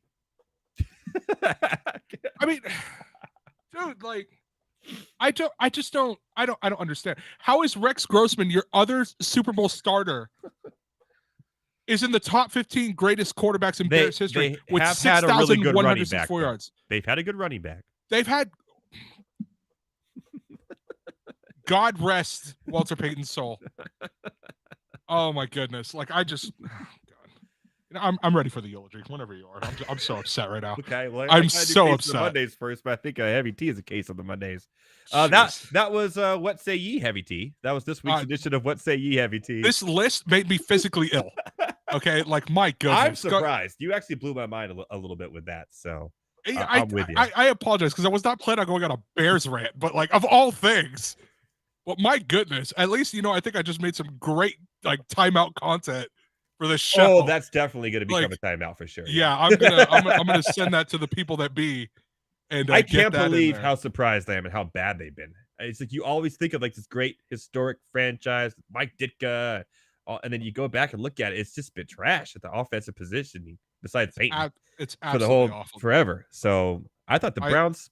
I'm with you. I think that's the worst. I am sick. I am sick to my stomach.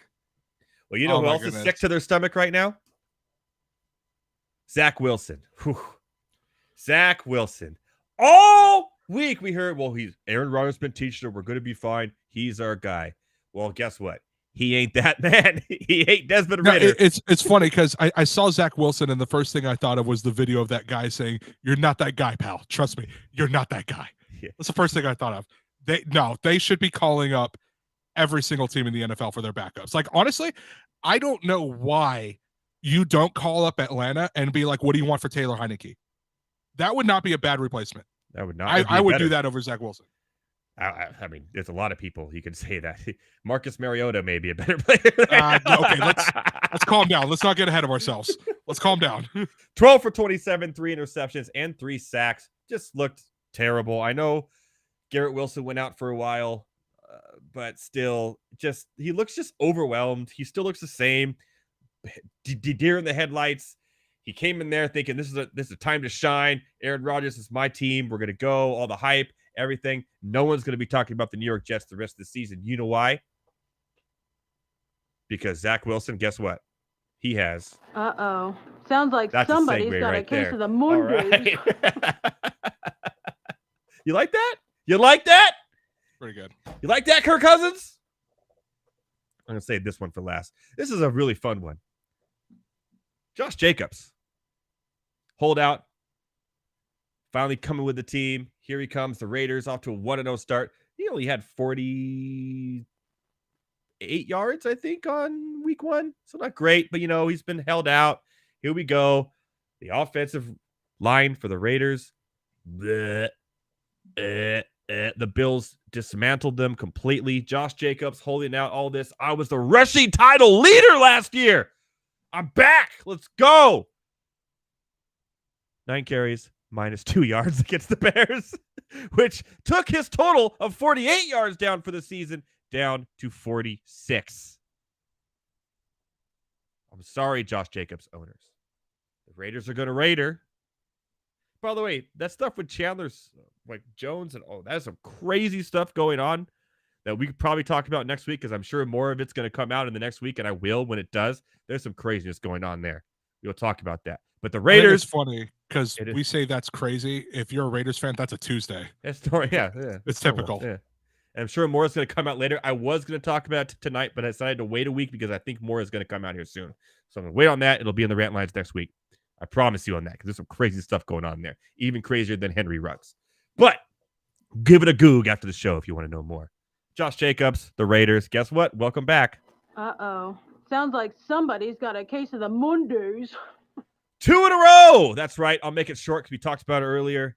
Last year it was the Broncos constantly on this list week after week after week. It was actually just pretty much Russell Wilson, but I'm not even going to put him on this because Sean Payton you deal with that. If you're on next week, then you really have a problem. The Bengals, ugly. Joe Burrow, ugly. His calf, ugly. 0-2. I know it's a slow start. That's what they do. They're better than that. Doesn't look good. Sounds like somebody's got a case of the Mondays. I'm about to turn red. The Chargers are the 30. Sorry. Hold on. The Chargers are the 33rd team in the Super Bowl era since 1966 to score 50 points with 0 turnovers through 2 games. They're the 33rd team ever in the history of the NFL. 50-plus points and 0 turnovers in 2 games. Woo! Of those 33 teams, they're the only ones to go 0-2. Ladies and gentlemen, the San Diego Chargers of Los Angeles are literally the Charlie Brown of football. Brandon Staley has made him the Charlie Brown of football. You put the ball out, say, how far can we kick it? We're off to good starts. And guess what? Brandon Staley is the one pulling the ball away before we can kick it. He's terrible. His offense is terrible. Well, the offense is great. He's terrible at calling the offense. He doesn't know what he's doing. And he had a press conference where like, oh, has the Jacksonville game changed you? He's getting all gray. You could tell he's feeling it. Just goes off. We're not talking about Jacksonville. We're not talking about Jacksonville. He's the go. Kellen Moore's the future. And I'm not saying the Chargers because Herbert's been balling. I'm not saying some of the Bosa had a good game. I'm saying it's Staley. Brandon Staley. Uh-oh. Sounds like somebody's got a case of the Mondays. 50 points, 0 turnovers, 0-2. Ugh, get out of here with that. And that was Case of the Mondays.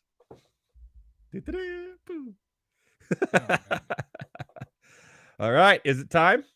In the words of me, it'd be like that sometimes.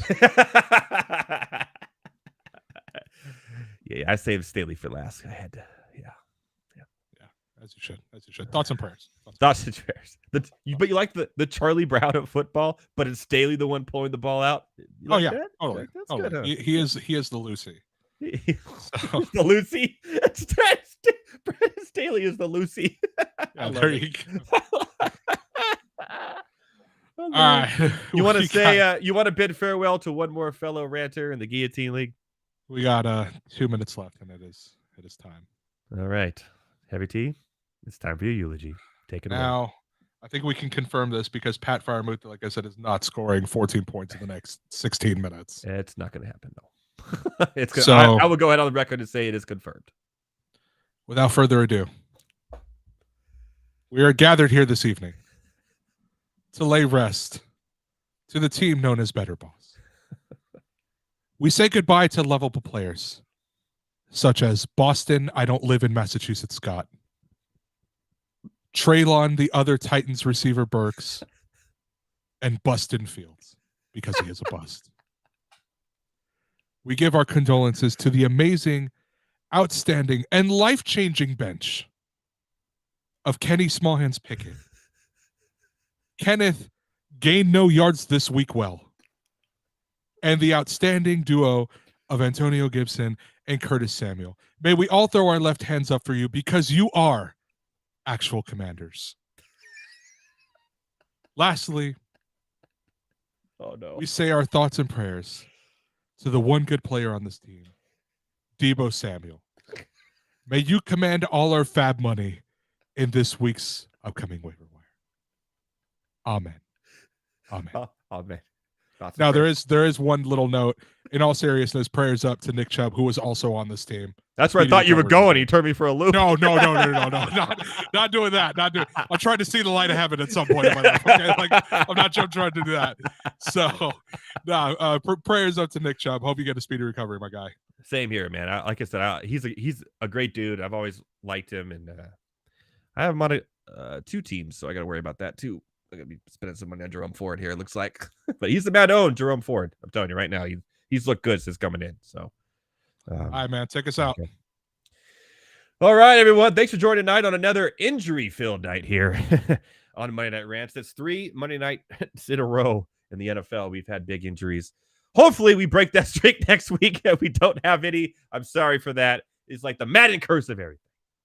But for myself, Heavy T, Better Thomas, and all the Better Sports Network, we will see you next week for another Monday night bingo, a eulogy, the guillotine, NCAA. After we'll recap the big games that happened that we talked about for next weekend. And again, more fun and more jokes. As always, shout out to my boy, Taj McGowan. We'll see you next week, my fellow ranters. Boom.